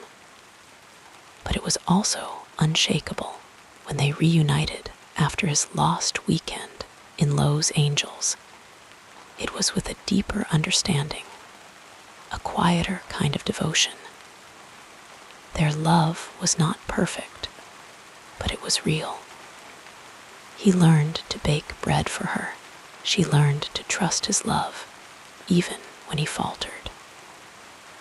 And when Sean was born, their bond deepened into something even more tender, a shared purpose, a quiet joy in the ordinary moments. Yoko became his collaborator, his confidant, the one who encouraged him to step away when he needed to, and who welcomed him back when he was ready to create again. Friendships, too, wove through his life like threads of gold. Brian Epstein, the Beatles' manager, was more than a businessman. He was a protector, a believer in them when no one else was. His death left John adrift, another loss in a life already marked by them. Later, there were figures like Elton John, who pulled him back from the edge during his darkest days in LA, and David Bowie, with whom he shared late-night conversations about art and reinvention. Even his relationship with George Harrison, once his younger protege, evolved over time from mentor and student to equals, then to something more distant, though never devoid of mutual respect. And then there were the quieter connections, the strangers who became brief but meaningful presences in his life, the fans who waited outside the Dakota, to whom he would sometimes hand out handwritten notes or spare change, the activists he met during his peace campaigns, who reminded him that music could be more than entertainment. It could be a call to change. The taxi drivers, the bakers, the ordinary people he chatted with during his years of retreat, who saw him not as a legend, but as a man. In the end, every relationship left its mark.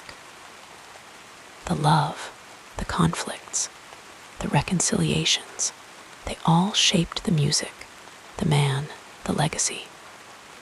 The brotherly camaraderie of those were the days, even in his final years, as he settled into the quiet rhythm of family life. Those connections remained alive in his heart. As you drift into sleep tonight, think of the people who have shaped your own story, the ones who loved you, challenged you, left you, stayed. Like John, you are a collection of all those encounters, all those shared moments. And just as his music still lingers, soft as a lullaby, so too do the bonds we form ripple outward, long after the moment has passed. Let that thought comfort you as you settle deeper into the blankets, into the quiet, into the gentle embrace of rest. Allow yourself to sink deeper into comfort as we explore the next phase of this soothing biography. John Lennon's private world was a tapestry of quiet routines, deep affections, and small, meaningful rituals. After the whirlwind of fame, he sought solace in the ordinary, the warmth of a shared meal, the stillness of early mornings, the soft laughter of his son, Sean, echoing through their apartment at the Dakota. There was something deeply human in the way he embraced these moments, as if he had spent years searching for them without realizing it. His days often began slowly, with the sun filtering through the curtains as he lingered in bed, savoring the quiet before the city outside fully awoke. Yoko would sometimes bring him tea, and they would sit together, talking in hushed voices about dreams they'd had or plans for the day. There was no rush, no urgency, just the easy rhythm of two people who had found comfort in each other's presence. John loved these mornings, the way the light shifted across the walls, the way time seemed to stretch just a little longer in those private hours. Breakfast was a simple affair, toast with jam, perhaps a boiled egg, always eaten with care. He had grown to appreciate the small pleasures of domestic life, the act of buttering bread or stirring sugar into his tea. These were moments he had once taken for granted, but now they felt like gifts. After eating, he might wander to the piano, letting his fingers drift over the keys without any particular aim, just enjoying the sound, the way the notes floated through the room like whispers. In the afternoons, he often took walks through Central Park, his footsteps soft on the fallen leaves. He liked to move without a destination, letting the path guide him, pausing sometimes to watch the squirrels dart between trees or to nod at the occasional passerby who recognized him but respected his privacy. These walks were a kind of meditation, a way to clear his mind and breathe in the world around him. Sometimes he would stop at a bench and scribble in a notebook lyrics, thoughts, fragments of ideas that might one day become songs. At home, he had a deep love for books, their pages worn from repeated readings. He would lose himself for hours in the works of Lewis Carroll, James Joyce, or Hermann Hesse, savoring the way words could transport him to other worlds. Reading was more than a pastime. It was a way to explore the edges of his own mind, to question, to wonder. He often read aloud to Sean, delighting in the way his son's eyes would widen at the fantastical tales of Asterisk Alice in Wonderland Asterisk, or the playful rhymes of Dr. Seuss. Music, of course, was never far from his heart, even in these quieter years. But now it was less about performance and more about expression.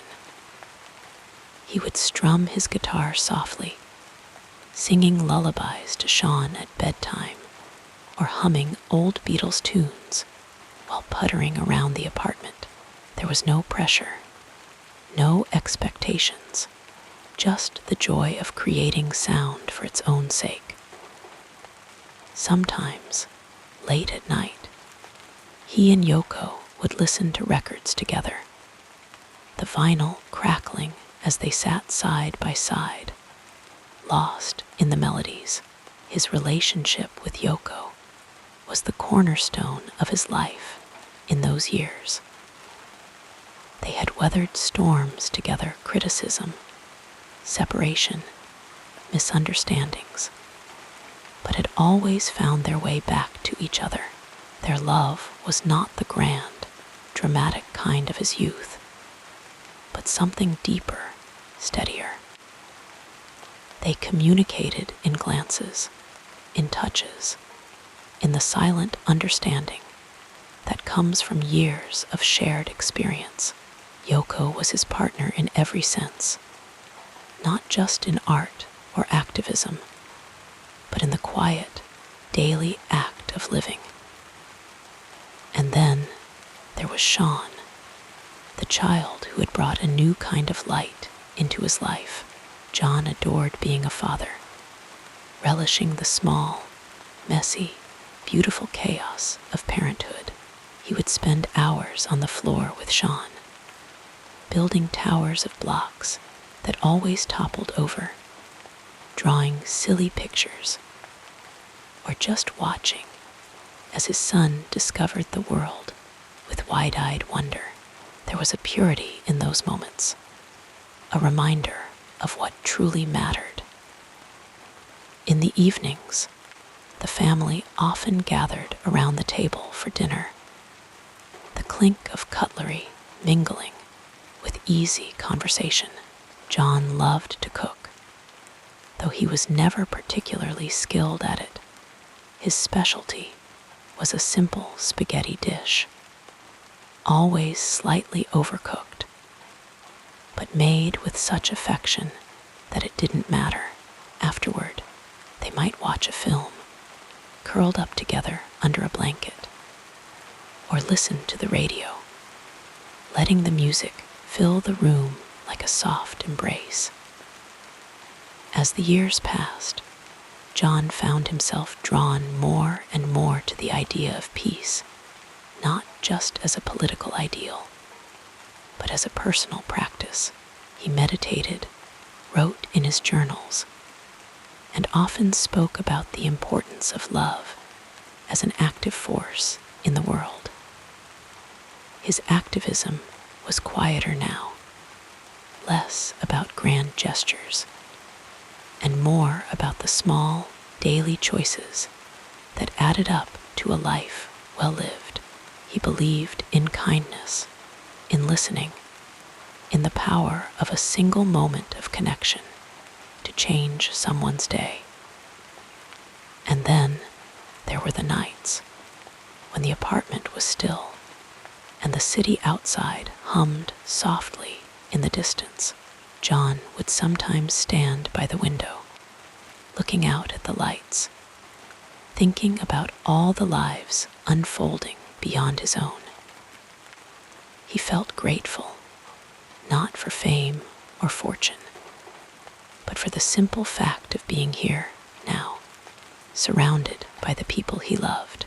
As you drift toward sleep, imagine those quiet moments, the warmth of a shared silence, the comfort of a familiar touch, the gentle rhythm of a life lived with intention.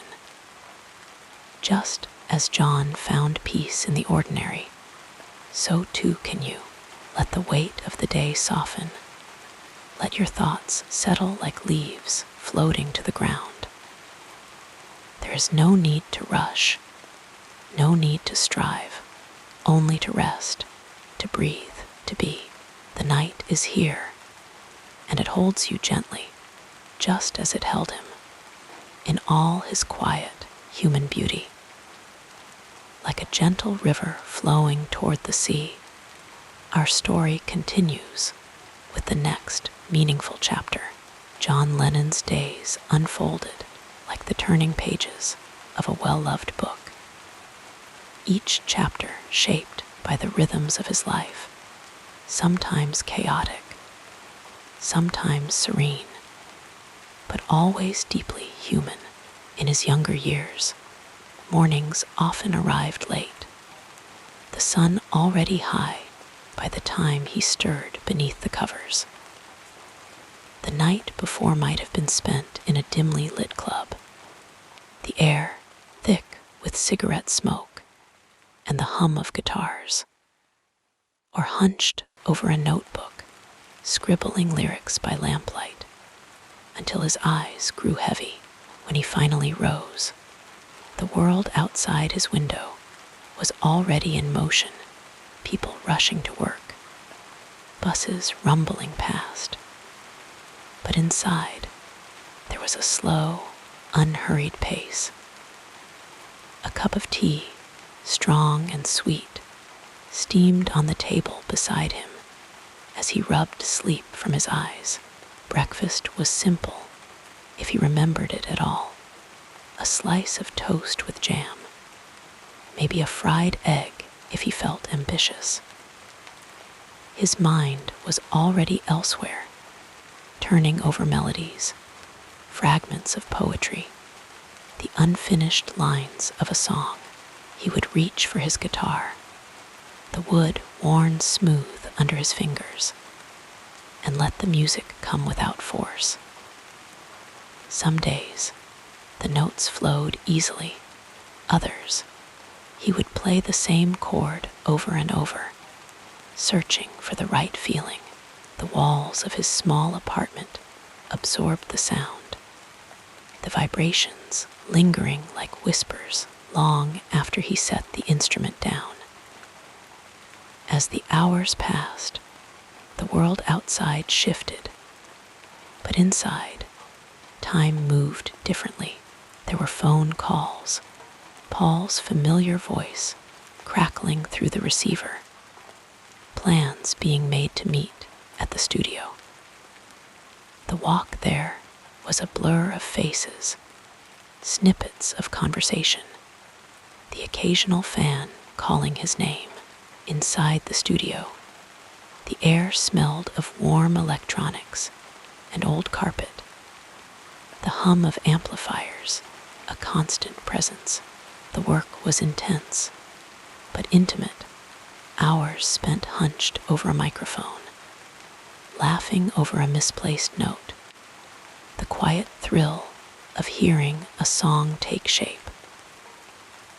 Lunch was whatever they could grab between takes, a sandwich wrapped in wax paper, a shared bag of crisps, eaten quickly before diving back in. Evenings blurred into nights, the city outside the studio windows growing darker, the streets quieter.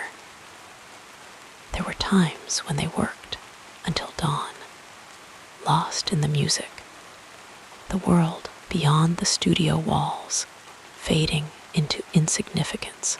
Other nights, they spilled out into the cool air, tired but buzzing with energy, heading to a pub where the drinks were cheap and the conversation loud.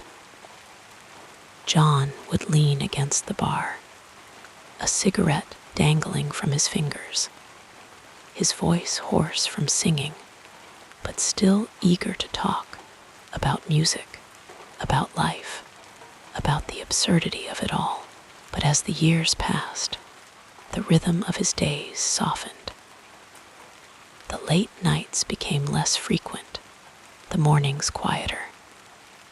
He woke earlier now, the first light of dawn filtering through the curtains, the bed warm beside him.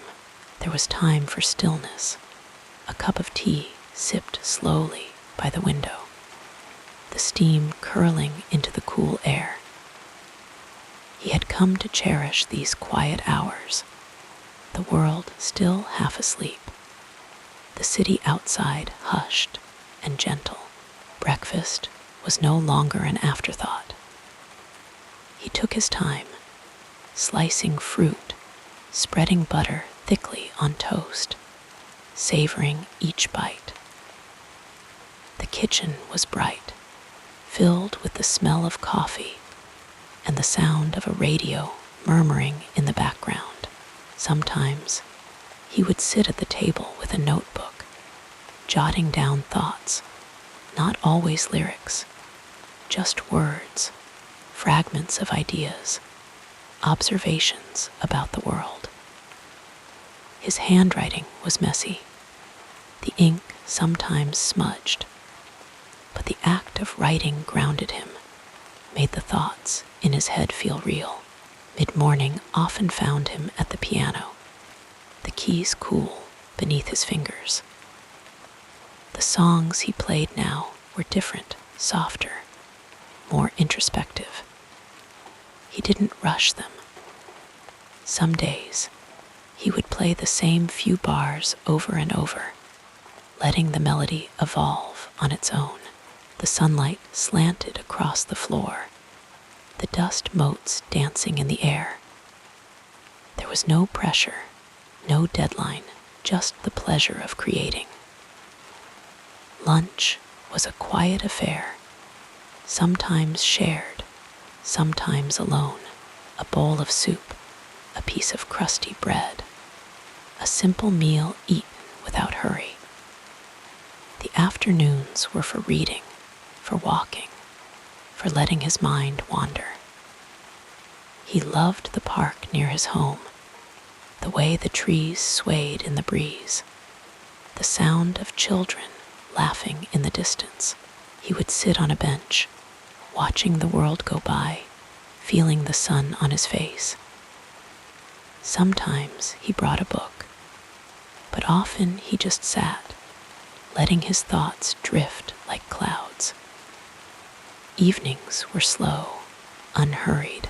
Dinner was prepared with care, fresh vegetables chopped, herbs sprinkled, the sizzle of onions in a pan filling the kitchen with warmth.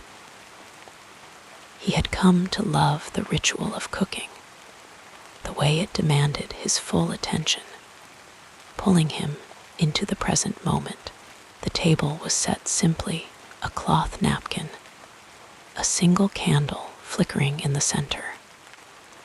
The food tasted better when eaten slowly, when each bite was noticed.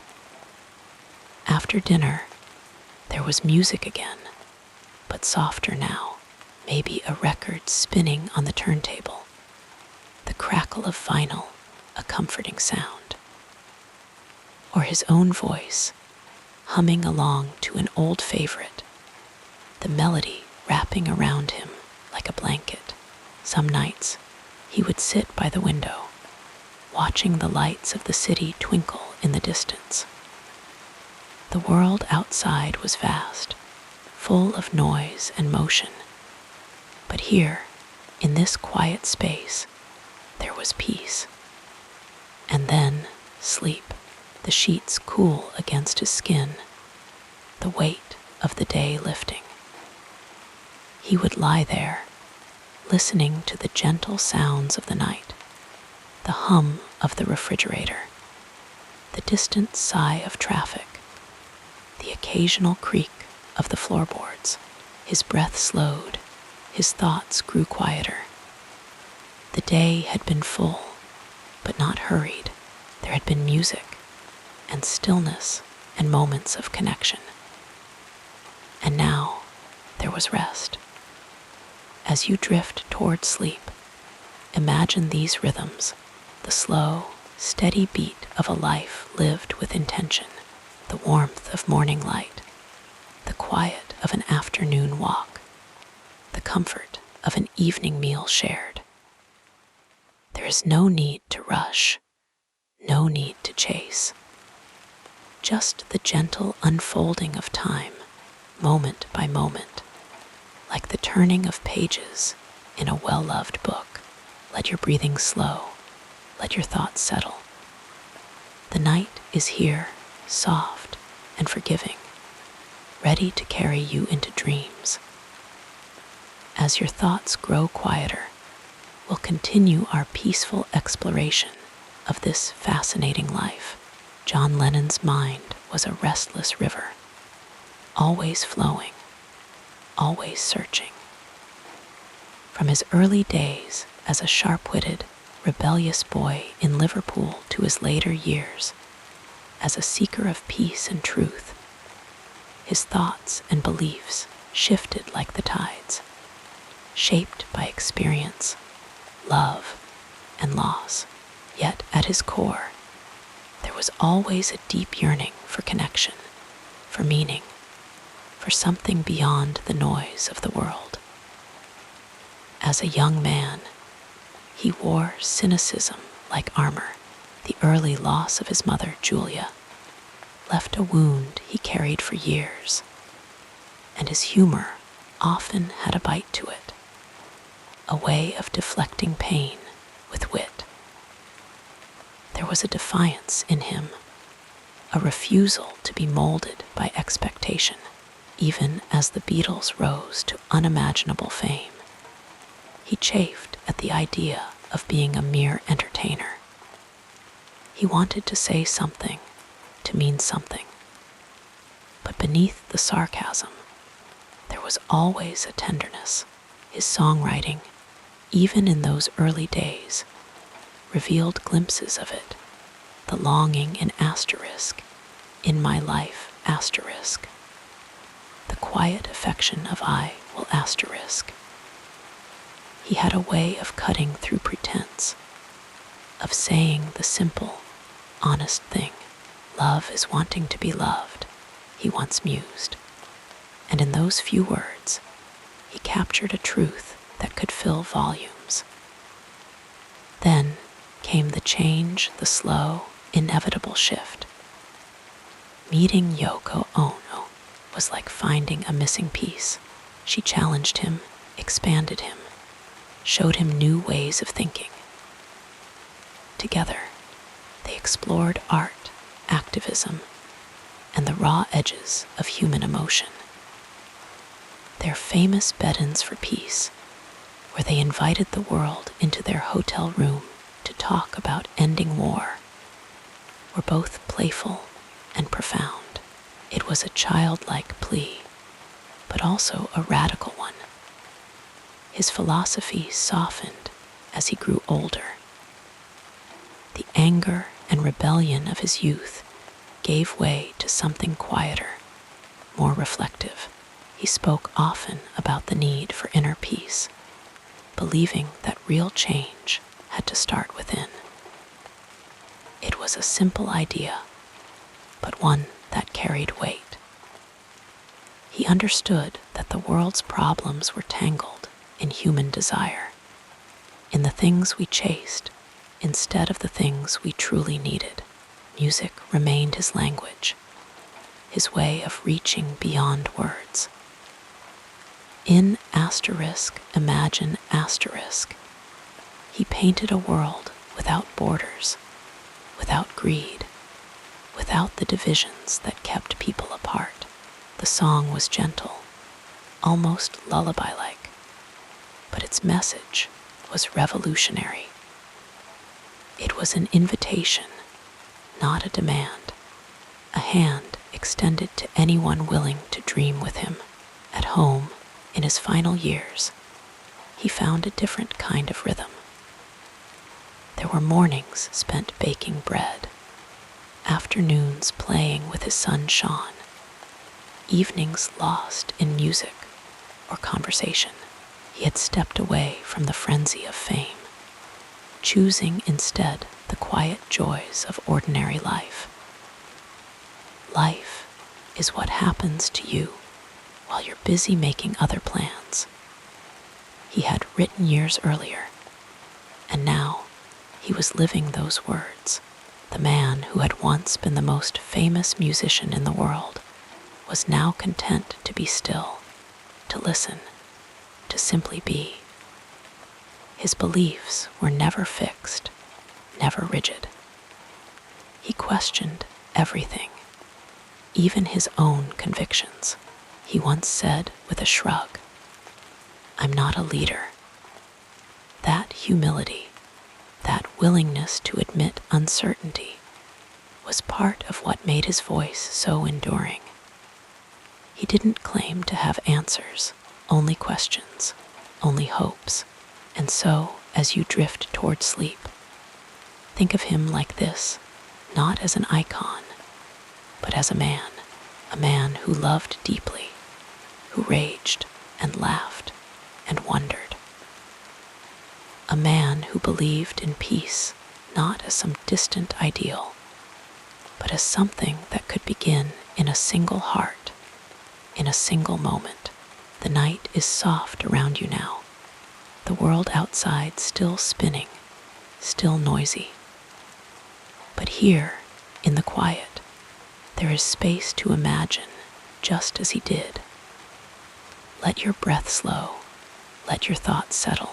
The day is done, and the night holds no demands. There is only this moment, this gentle unfolding, like the notes of a song fading into silence. And in that silence, there is peace, with each breath becoming slower and deeper. Let us turn to another aspect of this soothing story. John Lennon's life, like the rise and fall of a quiet melody, was filled with moments of harmony and discord. Even as his music reached millions, he faced challenges that shaped him, some quietly, some painfully. His journey was never smooth, never without struggle. And yet, in each obstacle, he found a way to keep moving, to keep creating, to keep questioning. His earliest years were marked by absence. His father left when he was just a boy. And his mother, Julia, though full of love and laughter, could not always be there for him. He was raised by his Aunt Mimi, a woman of discipline and structure, in a home that sometimes felt too quiet, too rigid for his restless spirit. He missed his mother deeply, and when she died tragically in a car accident when he was just 17, the grief carved a hollow space inside him. Music became his refuge, his way of filling that emptiness. He would later say that losing her was the defining pain of his life, the wound that never fully healed. But even in that sorrow, he found a way forward. He picked up a guitar, taught himself to play, and poured his loneliness into song. The skiffle band he formed with school friends was rough and unpolished, but it gave him a voice, a way to be heard. When he met Paul McCartney, then George Harrison, and later Ringo Starr, something clicked, a spark of connection, of shared purpose.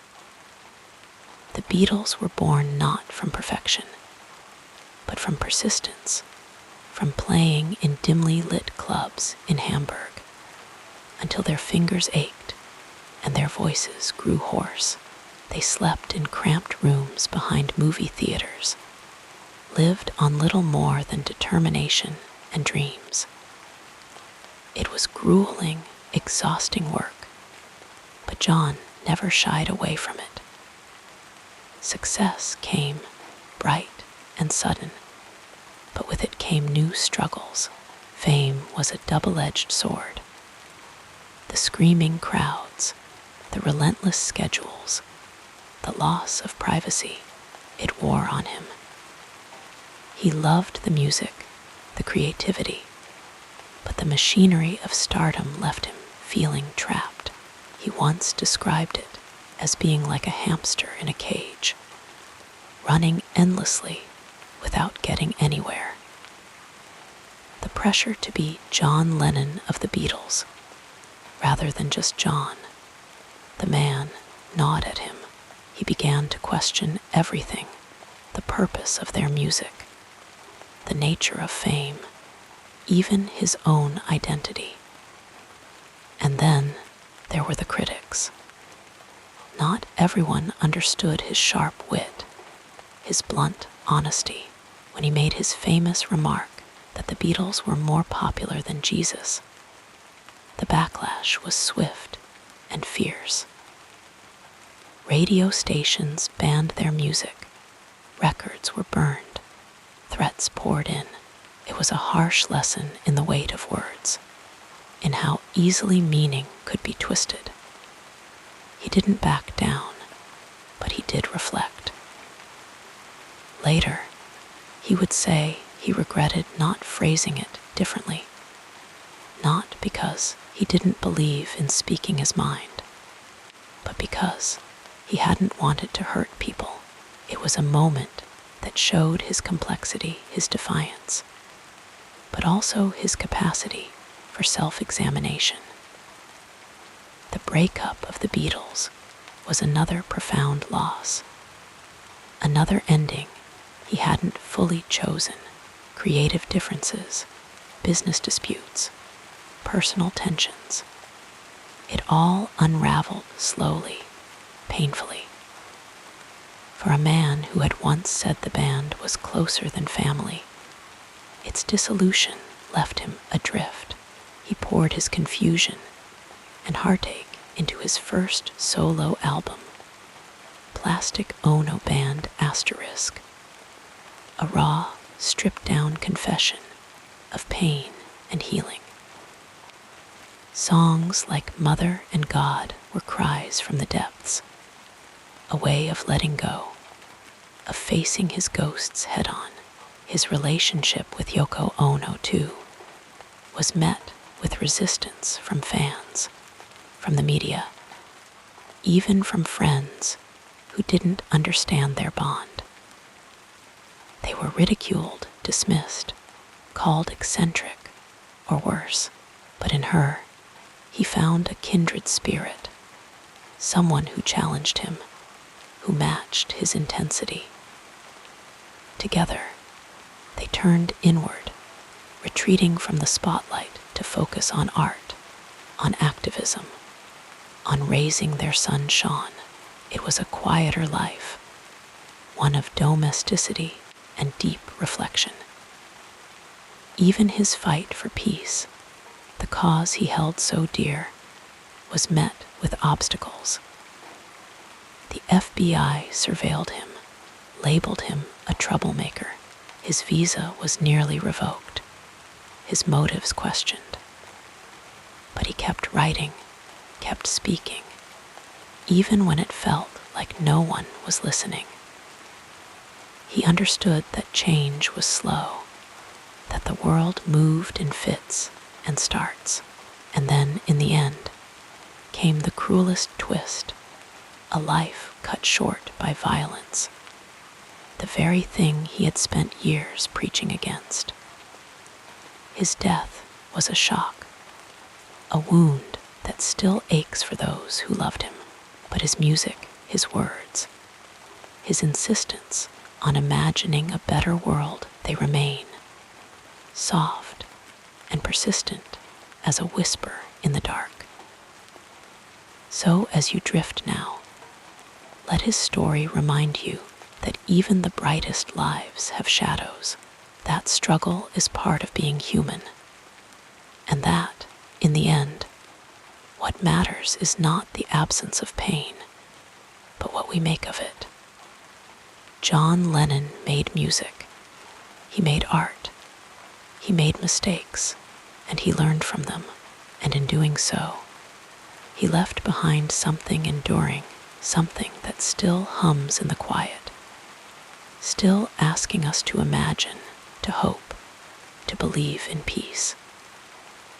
The night is deep now, the air still.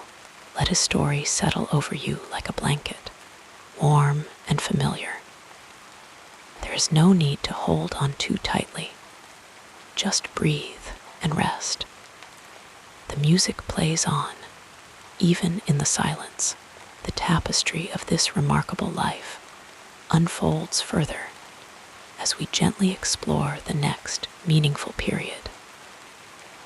Beneath the spotlight, beyond the anthems and the headlines, John Lennon was a man of quiet contradictions, hidden talents, and small, intimate passions that rarely made the front pages. He was more than just a musician, more than a symbol. He was a person who loved deeply, struggled quietly, and found joy in the simplest of things. Few people know, for instance, that John had a lifelong fascination with cats.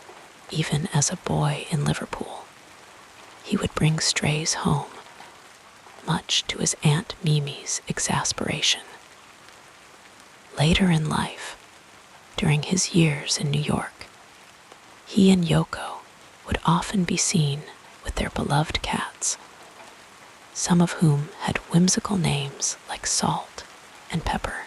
He'd talk to them, play with them, even write little songs about them when no one was listening. There was something soothing to him about their presence, their quiet independence, perhaps because he saw a bit of himself in them. Then there was his love of writing, not just lyrics, but poems, stories, and even nonsense verse.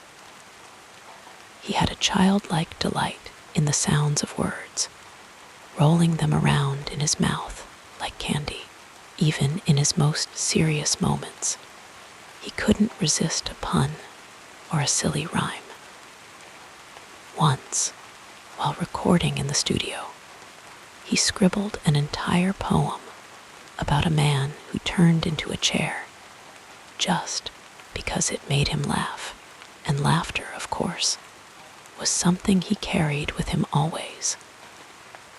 Behind the intensity of his activism and the weight of his art, John had a wicked, irreverent sense of humor.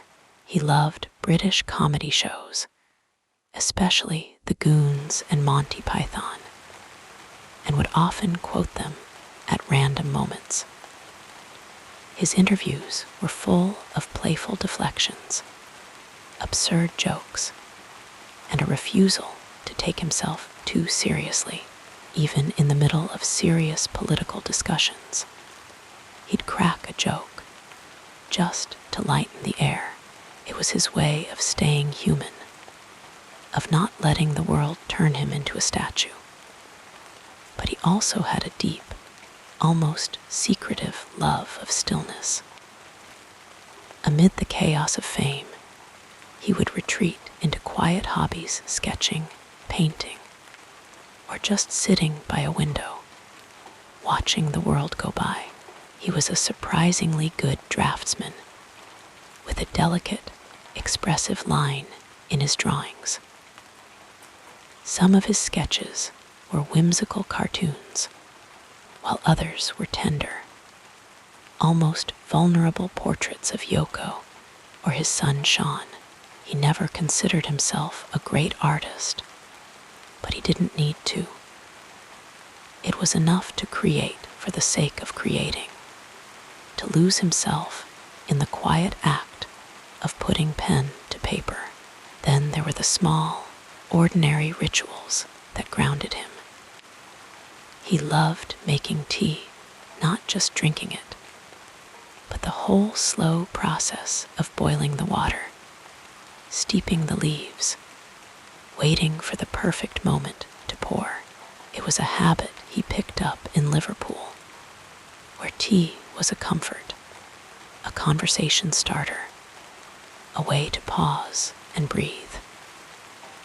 Even in the Dakota, his New York apartment, he would often prepare tea the old-fashioned way, savoring the warmth of the cup in his hands. And though he was known for his sharp tongue and rebellious streak, he had a surprising soft spot for children. He'd get down on the floor to play with them, make silly faces, or invent stories on the spot. When Sean was born, he devoted himself entirely to fatherhood, waking up early to make breakfast, spending hours just watching his son explore the world. He'd sing lullabies that weren't lullabies, just fragments of melodies, hummed softly in the dark. But perhaps the most unexpected thing about John was his love of baking. Yes, baking. During his house husband years, he would experiment in the kitchen, making bread from scratch or trying out elaborate desserts. He wasn't always successful. Yoko once joked about a particularly dense loaf he proudly presented. But he loved the process, the way simple ingredients could transform into something warm and nourishing. There was something poetic to him about that. All these little things, the cats, the doodles, the tea, the laughter, painted a fuller picture of the man behind the myth. He was complicated, flawed, tender in ways the world didn't always see. He carried scars, yes, but also a relentless curiosity, a refusal to stop searching for joy, even in the smallest moments. So, as you drift now, let these quiet details of his life settle around you like falling leaves. There is no need to remember them all. Just know that even the brightest stars have shadows. Even the loudest voices have whispers. And in those whispers, in the spaces between the notes, you might just find the most human parts of him, the parts that still hum softly in the dark. Long after the music fades, the night is deep, the world is still. Breathe in, breathe out. Rest, knowing that even legends were once just people who loved, who laughed, who burned the occasional loaf of bread. And in that, there is comfort. There is peace as you settle more comfortably. Our narrative flows onward like soft moonlight across still waters. John Lennon was born in the quiet hum of post-war Liverpool, a city still nursing its wounds from the Blitz. The year was 1940, and the world was tangled in the throes of the Second World War. Bombs had scarred the streets, rationing had tightened belts, and yet, amid the rubble, life persisted. Children played in the shadows of broken buildings, their laughter a stubborn act of defiance against the darkness. It was in this world, where resilience was woven into the fabric of everyday life, that John took his first breath. Liverpool was a port city, a place where sailors brought back stories and records from distant shores. The air carried the salt of the sea and the sound of far-off music, jazz, blues, skiffle, tucked into the pockets of returning travelers. As a boy, John soaked it all in, though he wouldn't realize how deeply it shaped him until much later. The city was rough-edged, but alive, a place where creativity sprouted in back alleys and basement clubs. By the time John was a teenager, the world had begun to shift again. The war had ended, but its shadow lingered. The 1950s brought with them a new kind of restlessness. Rock and roll crackled through transistor radios. Elvis swiveled his hips on flickering television screens, and teenagers everywhere felt something stirring inside them, something they couldn't quite name. For John, it was the electric jolt of hearing Heartbreak Hotel for the first time. Music wasn't just sound anymore, it was rebellion, freedom, a way to scream without opening your mouth. Then came the 1960s, and the world seemed to spin faster. The Cold War loomed. The space race sent satellites beeping into the cosmos, and civil rights marches filled the streets with both hope and fury. John and the Beatles didn't just ride this wave, they helped shape it. Their music became the soundtrack of a generation that refused to accept the world as it was. When they played on the Ed Sullivan Show Asterisk in 1964, it wasn't just a performance. It was a cultural earthquake. Teenagers screamed, parents scowled, and suddenly, everything felt different. But the world outside was changing too. The Vietnam War raged on, its brutality broadcast into living rooms for the first time. Protests swelled, flowers were tucked into rifle barrels, and John, ever the observer, began to pour his questions into songs. Give Peace a Chance wasn't just a melody, it was a mantra, a whispered plea in a world that seemed determined to drown out reason with noise. The late 1960s blurred into a haze of sit-ins, love-ins, and psychedelic swirls. The Summer of Love painted San Francisco in tie-dye and tambourines. But beneath the surface, there was tension, the Manson murders, the chaos of Altamont, the slow unraveling of the dream. It all left its mark. John, too, was changing. His marriage to Yoko Ono, his retreat from the Beatles, his experiments with primal therapy, it was as if he was peeling back layers, searching for something real beneath the fame. And then there was the 1970s, a decade of contradictions. Watergate eroded trust in governments, disco glittered under mirrored balls, and punk snarled from underground clubs. John, now in New York, seemed to step back from the spotlight, baking bread, raising his son Sean, scribbling lyrics in the quiet hours. But the world never really let him go. His songs, raw, unfiltered, still carried the weight of his questions. Imagine wasn't just a song. It was a lullaby for the weary, a map to a world that could be, if only people dared to close their eyes and dream.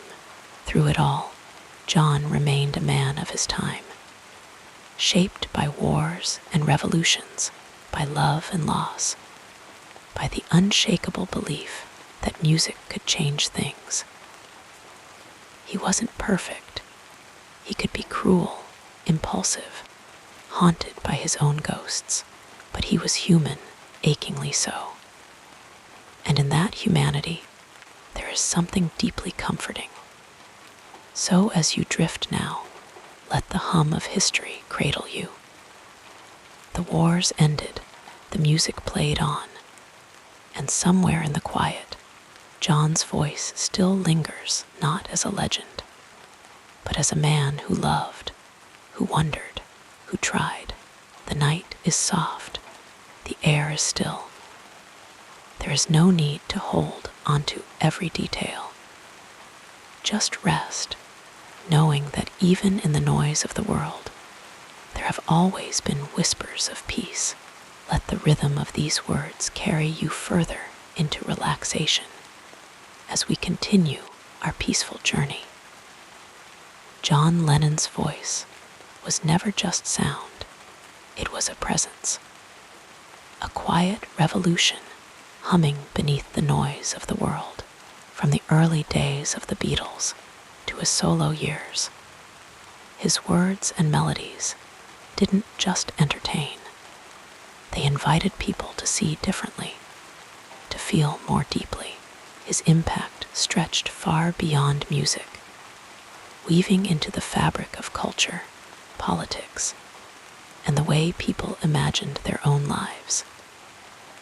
In the beginning, there was the raw energy of rock and roll, the youthful rebellion of songs like Twist and Shout, where his voice cracked with uncontainable passion. But even then, something else flickered beneath the surface, a restlessness, a refusal to settle for what was expected. As the Beatles evolved, so did John's songwriting, shifting from simple love songs to something far more introspective. Was no longer just a catchy tune. It was a confession, a plea wrapped in melody. People heard it and recognized something of themselves in it, the loneliness, the longing to be understood. By the time Strawberry Fields Forever floated into the world, it was clear that music could be more than entertainment. It could be a dreamscape, a place where reality blurred at the edges.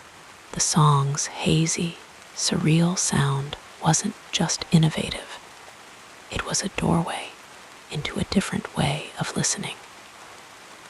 Critics at first didn't know what to make of it, but listeners felt it. They played it late at night, letting the strange beauty of it wash over them. And in that quiet, something shifted. Music could now be art, could be poetry, could be a mirror held up to the soul.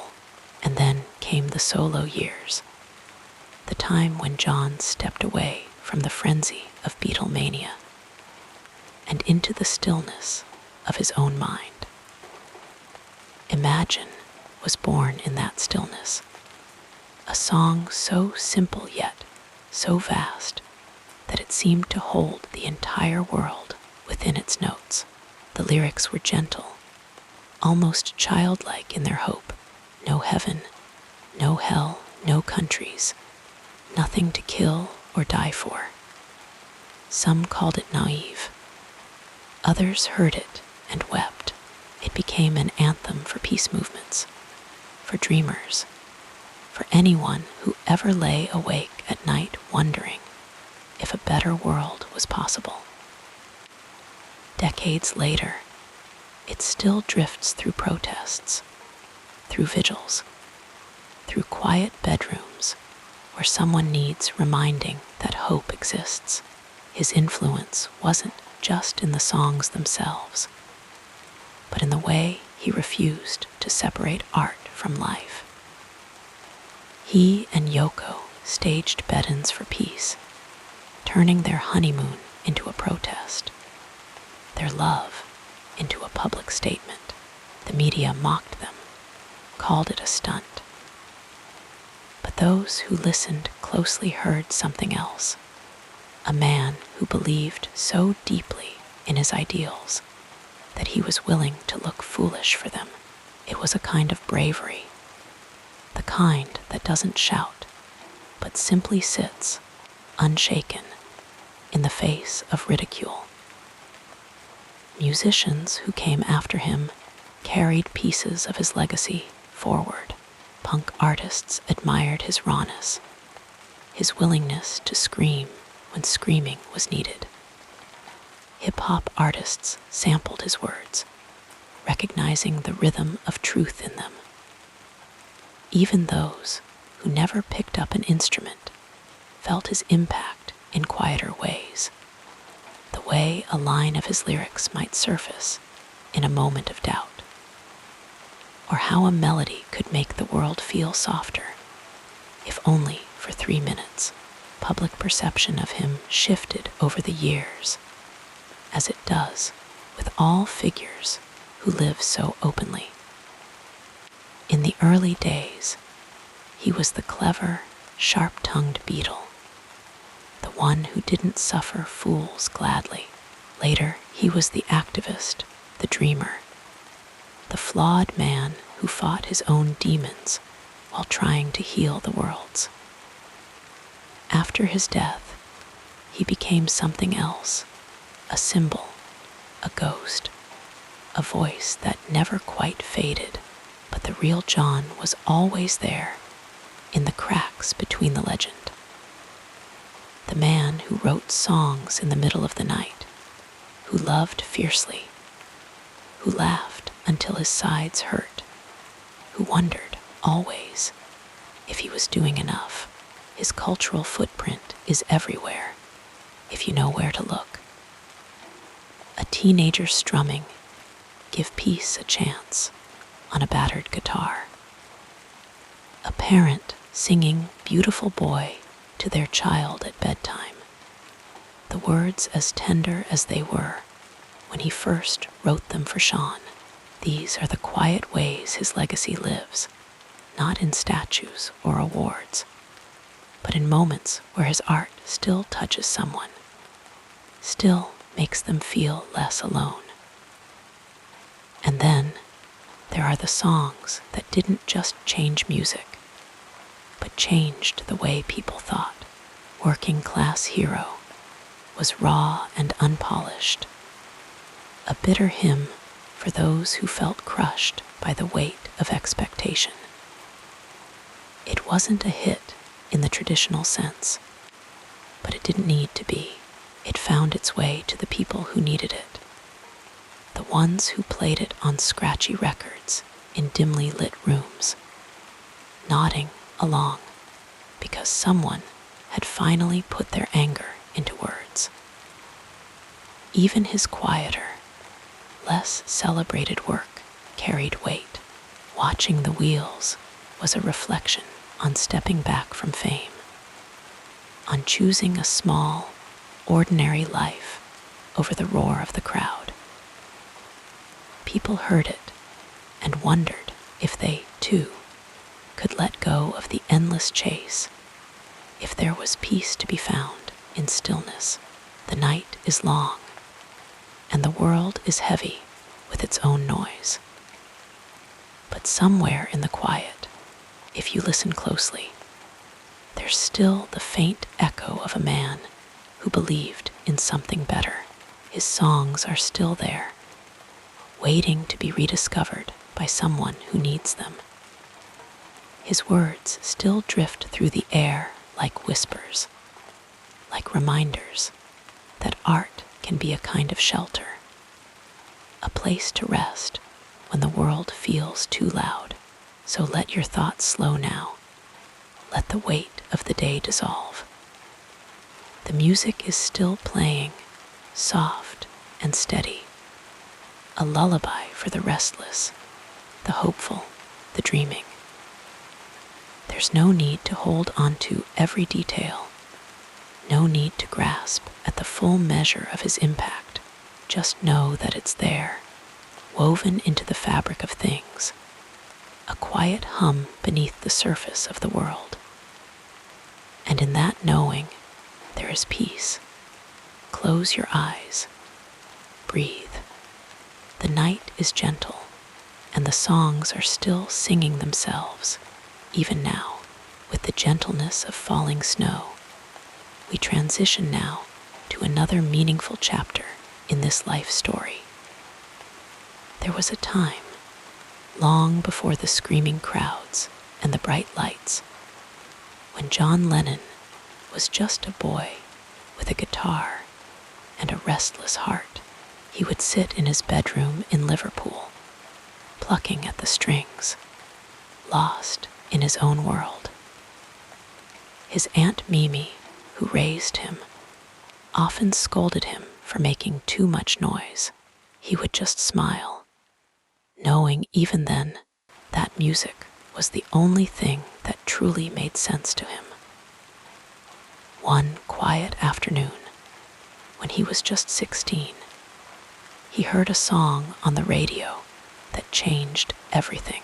It was Elvis Presley's Heartbreak Hotel, and the raw energy of it sent a shiver down his spine. He played it over and over, trying to mimic the sound, the swagger. That was the moment he knew he wanted to be more than just a boy with a guitar. He wanted to be a star.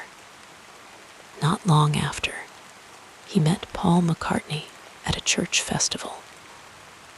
Paul was younger, but he could play the guitar better than anyone John had ever met. There was an instant connection, a spark of recognition between them.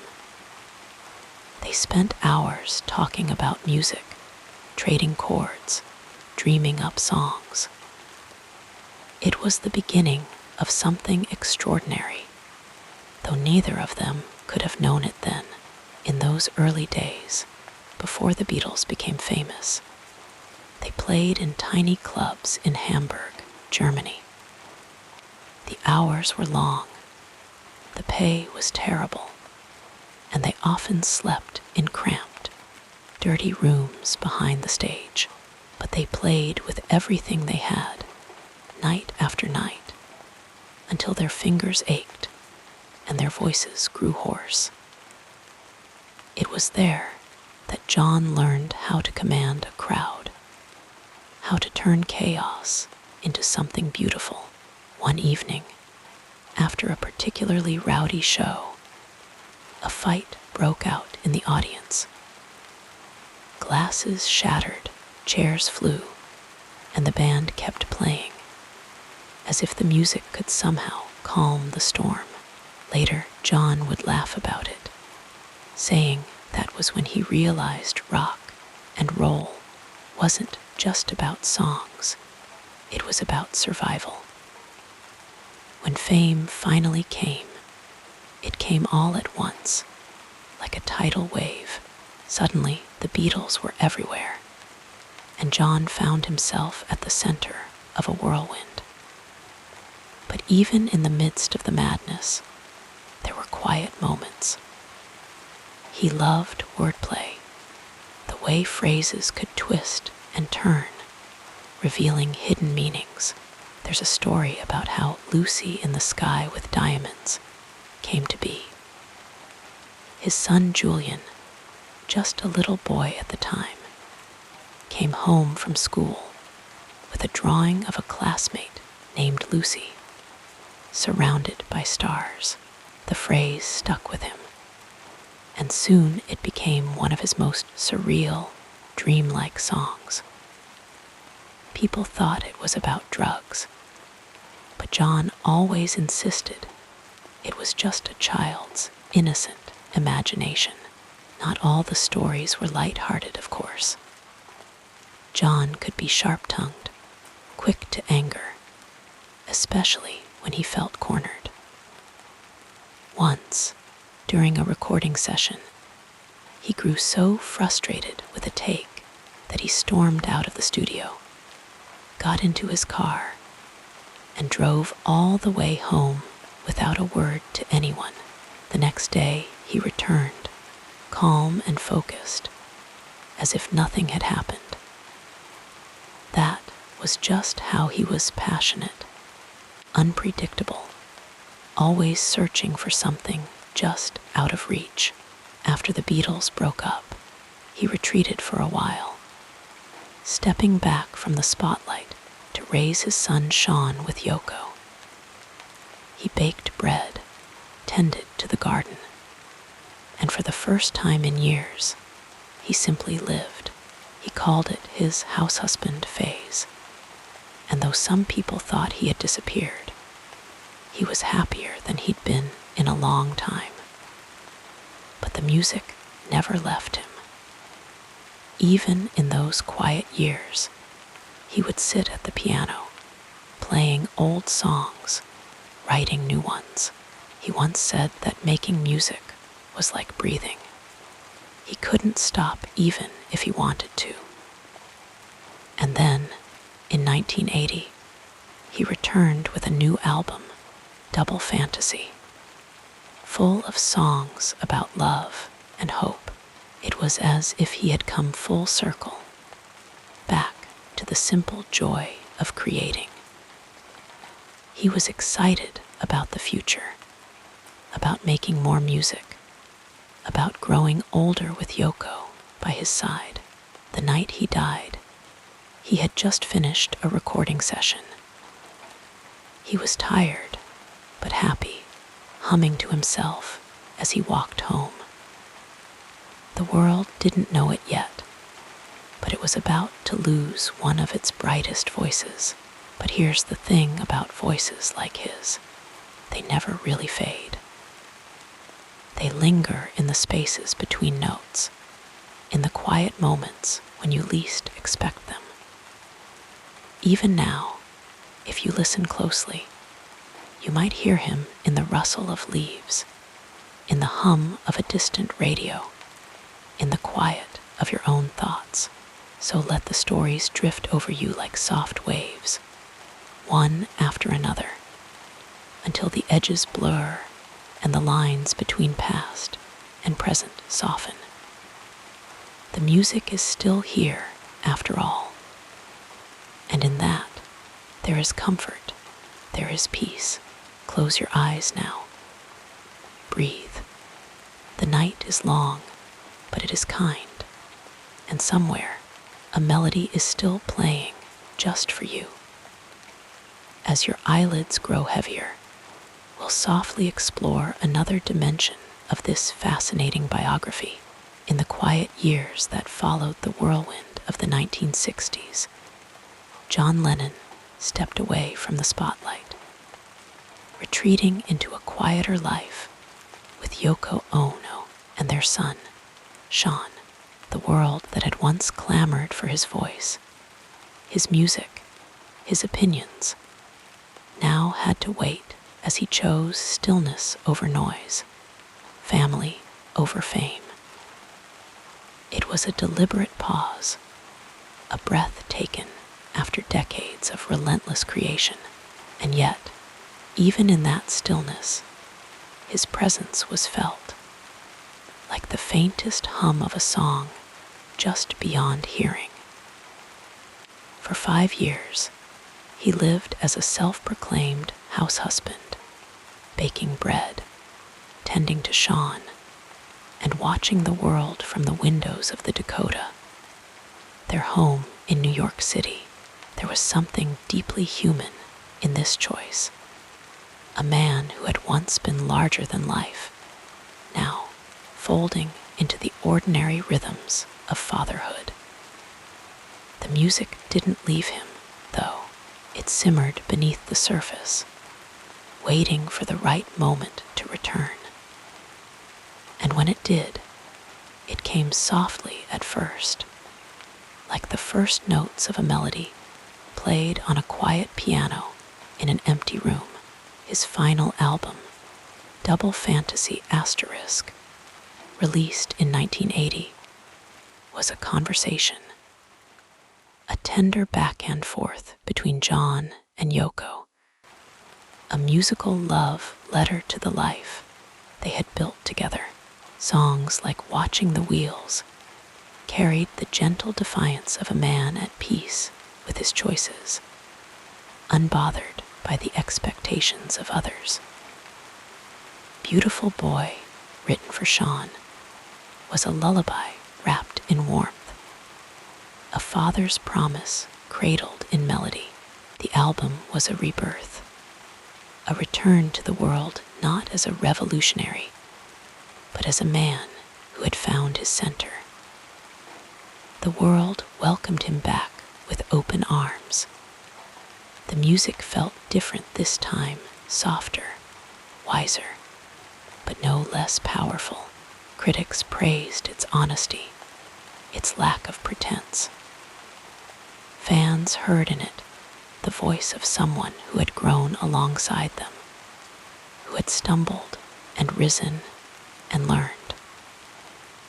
It was a reminder that even legends are human, that the loudest voices sometimes speak most clearly in whispers, and then, too soon, the silence came.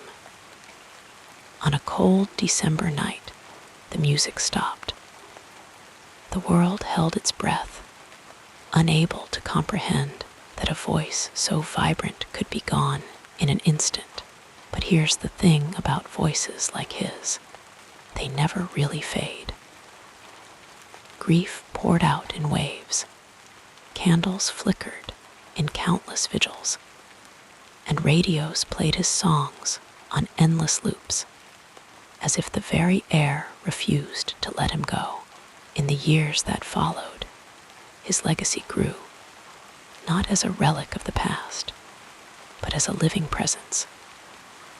His words, once shouted from stages and scribbled on album sleeves, now found new life in the mouths of those who had never known him, in the hum of a child singing Imagine, without knowing why it felt so familiar. His activism, his unshakable belief in peace, became a beacon for new generations. Proof that art could be more than entertainment. It could be a call to change the world. The music, of course, remained. Every note, every lyric, carried forward by time, untouched by its creator's absence. Lennon's voice became a kind of companion, steady, reassuring, always there when needed. Cover versions, tributes, and samples wove his melodies into the fabric of new songs, ensuring that his influence would never grow stale. Even now, when a radio plays across the universe late at night, it feels like a message sent across time, a reminder that some things are too beautiful to ever truly end. And then there were the quieter legacies, the ones that didn't make headlines. The way his honesty about his flaws gave others permission to be imperfect. The way his love for Yoko, once mocked, became a testament to the power of partnership. The way his later years showed that it was possible to step away from the noise and still matter. That reinvention wasn't just for the young. Today, his presence lingers in unexpected places.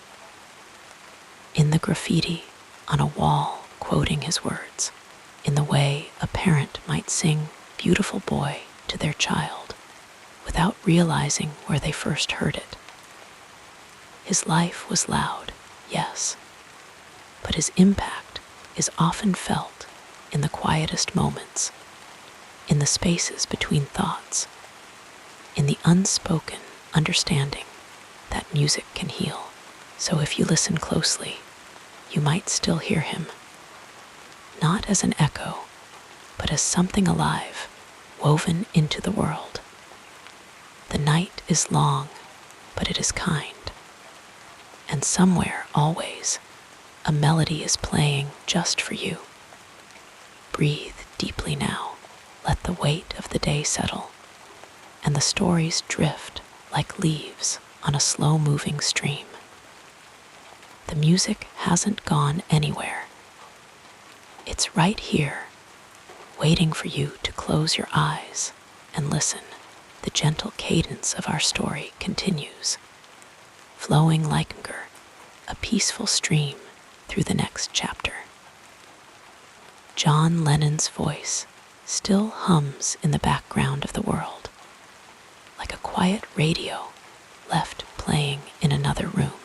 It's there in the way a young songwriter picks up a guitar and strums a chord progression that feels familiar, even if they can't name why. It's there in the way activists chant for peace, their words carrying the same urgency he once did, their signs painted with lyrics he wrote half a century ago. His legacy isn't frozen in time, it breathes, it shifts, it grows, like a tree whose roots run deep, while its branches reach for new light. Think of how many artists have stood on the stage he helped build, not just musically, but philosophically. Bands like U2 and Radiohead didn't just borrow his sound, they absorbed his belief that music could be more than entertainment.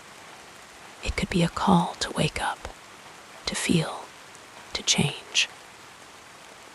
Bono once said that hearing Imagine as a child was like being handed a map to a better world. Years later, he would stand at the Super Bowl, singing those same words to millions, proving that some ideas never grow old. Even in hip-hop, a genre that might seem far from Lennon's acoustic ballads, his spirit lingers. Rappers like Nas and Kendrick Lamar have sampled his music, weaving his melodies into their own stories of struggle and hope. Tupac, in one of his last interviews, spoke about how Lennon's honesty inspired him to write without fear. It's a quiet thread, connecting voices across generations, proving that truth doesn't belong to any one time or sound.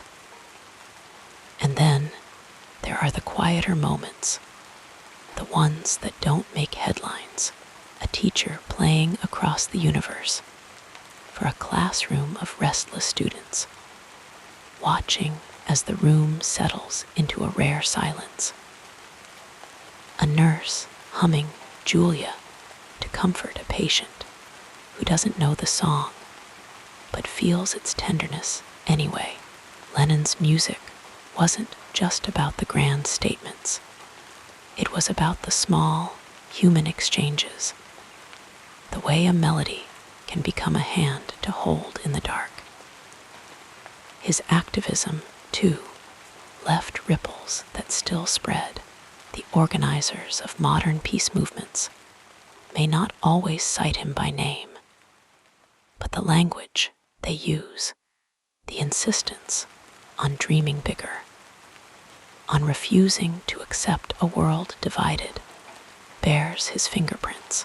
When Malala Yousafzai speaks about education as a force for peace, or when Greta Thunberg demands that leaders give peace a chance in the fight against climate change, they're walking a path he helped pave. His ideas weren't always polished, weren't always perfect, but they were alive with the belief that people could do better. Even the way we think about celebrity has been shaped by him. Before Lennon, most stars kept their politics carefully separate from their art. But he showed that fame could be a spotlight, not just for the self, but for the issues that mattered. Today, when artists like Beyoncé or Lin-Manuel Miranda use their platforms to speak out, they're following a trail he blazed, one where influence isn't just for selling records, but for shifting culture. And then there's the music itself, always being rediscovered, always being reimagined. A jazz pianist might take Strawberry Fields Forever and stretch it into a 10-minute improvisation, finding new colors in its chords. A folk singer might strip Jealous Guy down to just a whisper of a voice and a single guitar, reminding us how raw the emotion always was beneath the production. Lennon's songs aren't museum pieces, they're living things, changing with each new artist who touches them. Some of the most touching tributes aren't even musical. A mural in Liverpool, painted by a community that still claims him as their own.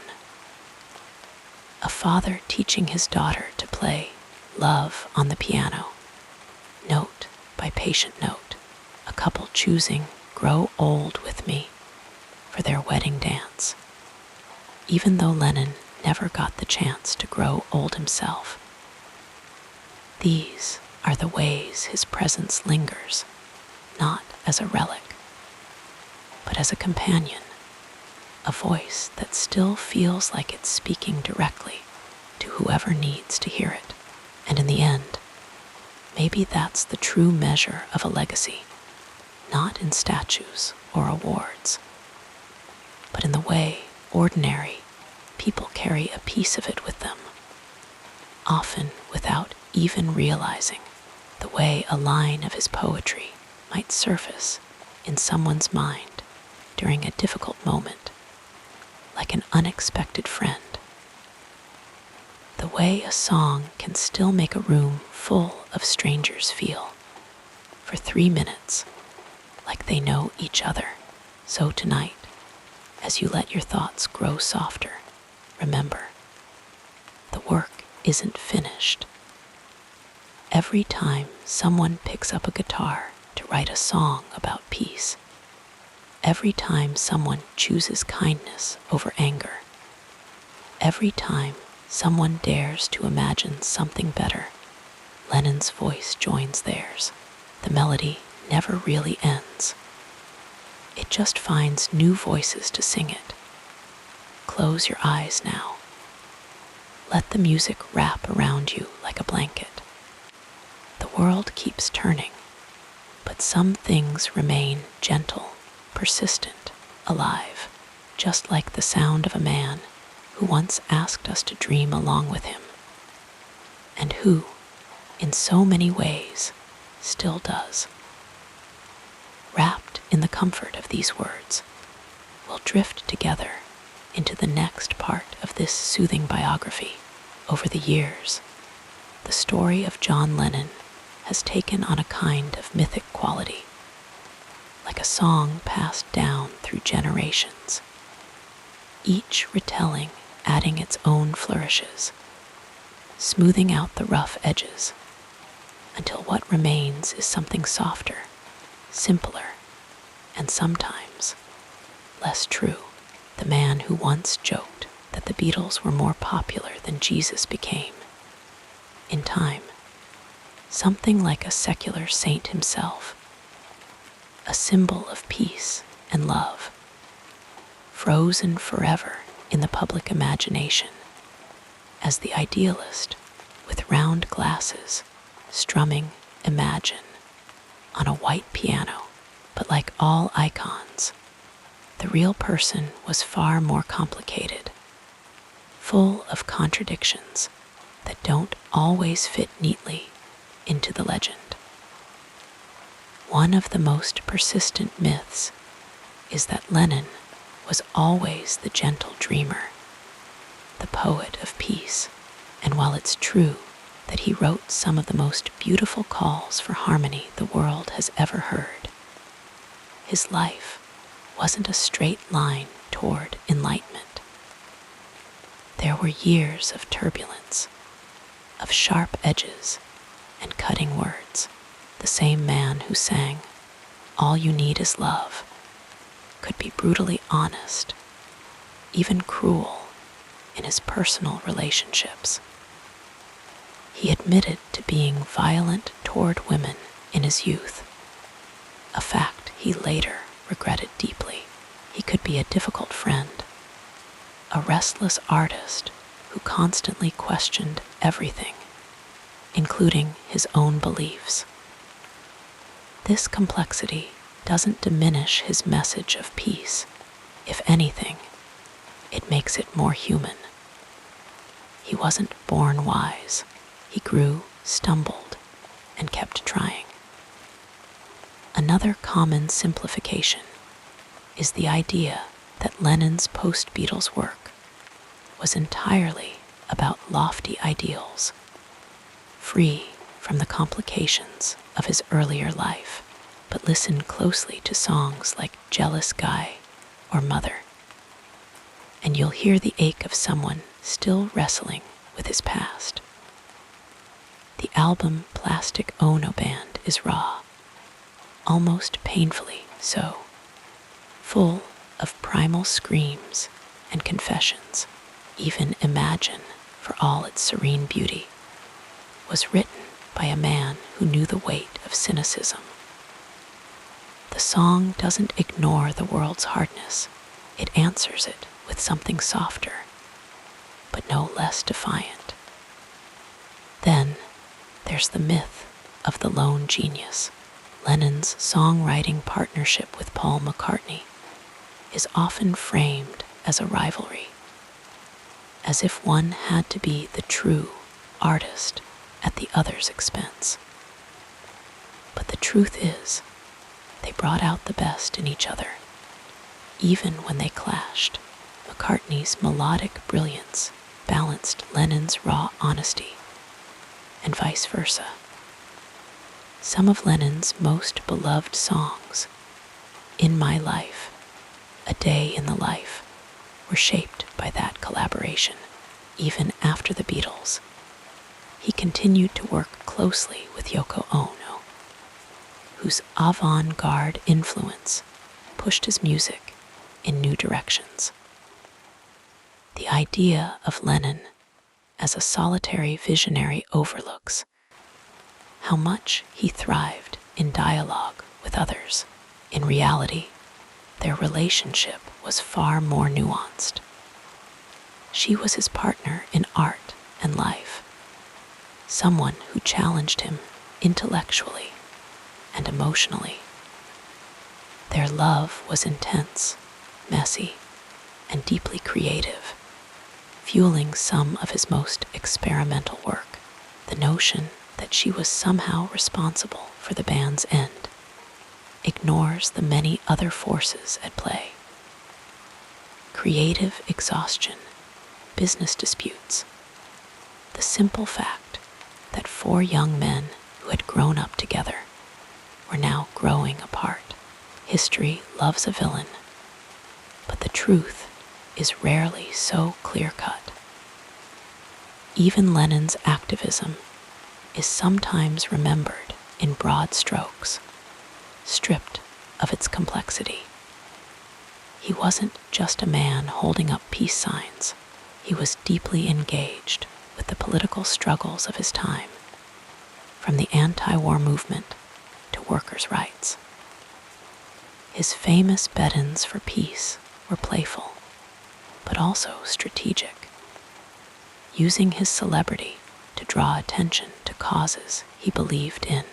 Yet he was also self-aware enough to question his own role. In one interview, he admitted, "I'm not claiming divinity. I've never claimed purity of soul. I've never claimed to have the answers to life." And perhaps the most poignant myth is the idea that Lennon's story ended on that December night in 1980. In one sense, it did tragically, senselessly. But in another way, his voice never really left. Every time someone discovers strawberry fields forever for the first time, or finds comfort in Across the Universe on a sleepless night, or hears a cover of Imagine at a protest, the conversation continues. His flaws, his contradictions, his genius, they all live on in the way people make his songs their own, in the way his words still resonate in moments of joy or sorrow. So as you drift toward sleep tonight, think of him not as a saint or a symbol, but as a man brilliant, troubled, endlessly searching. A man who wrote songs about love because he knew how hard it could be to live it. A man who dreamed of a world without borders because he had spent his life crossing them in both his art and his heart. The myths may simplify him, but the music keeps him whole, full of light and shadow, just like the rest of us. And isn't that the most comforting thought of all? That even our heroes were human, that they struggled and failed and kept going, just as we do.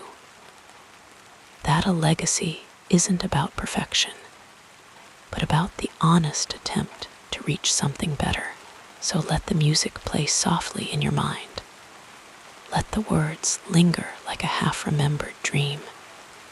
And know that the story isn't over. It's still being written, one note at a time. Now, as we continue our gentle journey through this remarkable life, let us explore the next chapter.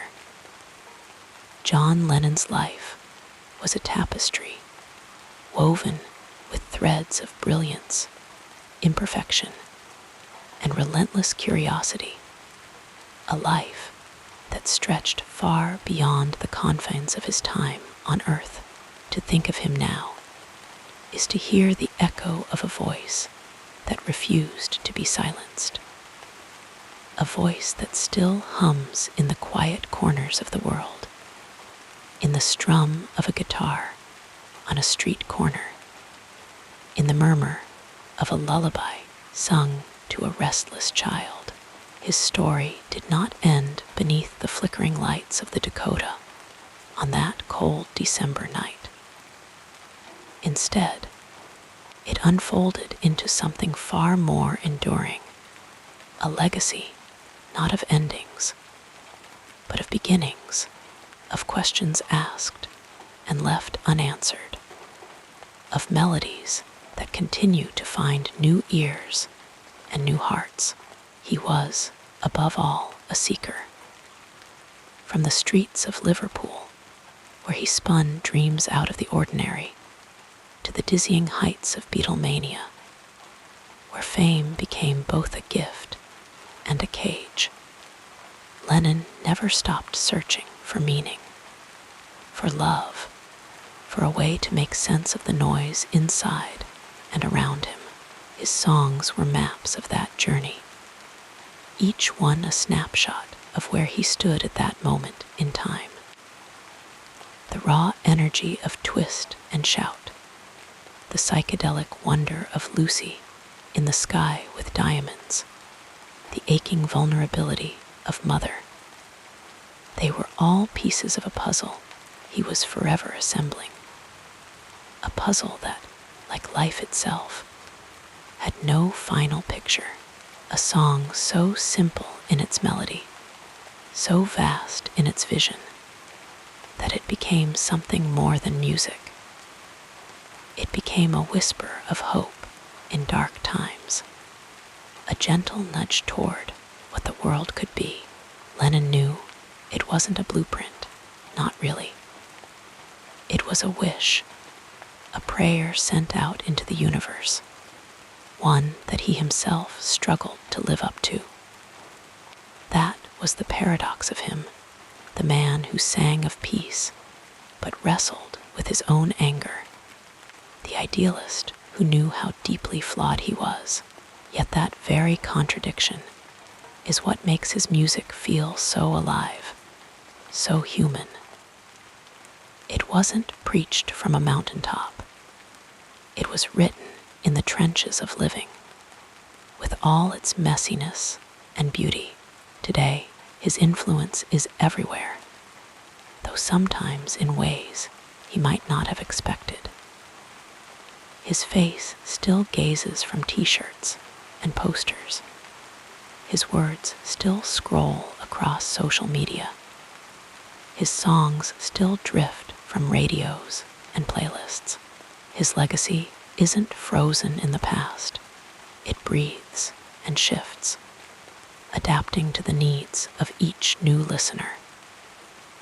There's something deeply comforting in that, the idea that a voice from decades ago can still feel like a companion, a guide. Lennon would have laughed at the thought of being anyone's guru, but he understood the power of connection. And so, even now, his songs do that work. They comfort the grieving, inspire the weary, and remind the hopeful that change is possible. They are time capsules, yes, but also living things, growing with each person who makes them their own. And what of the man behind the myth? The one who loved and hurt, who created and destroyed, who shone brightly and faltered often. He's there too, in the cracks between the notes. He was never just one thing, not the rebel, not the sage, not the broken boy from Liverpool, but all of them at once. That's why he endures, not because he was perfect, but because he was real. So as you lie here, letting the weight of the day melt away, Think of him as you might an old friend, someone whose voice you know by heart, whose words still surprise you sometimes. Let them wrap around you like a blanket, warm and familiar.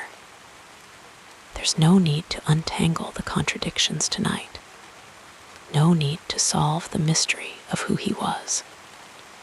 Just let the music be what it is, a gift, a comfort, a reminder that even in darkness, there are stars. And as your eyelids grow heavy, as the edges of the room soften into dreams, remember this: John Lennon's story isn't really about how it ended. It's about how it keeps going in every cover version, in every protest chant, in every quiet moment when someone, somewhere, finds a piece of themselves in his songs. The melody lingers, the words remain, and the world he imagined is still out there, waiting to be made. So close your eyes now and let the music carry you. Imagine all the people sleeping soundly under the same sky.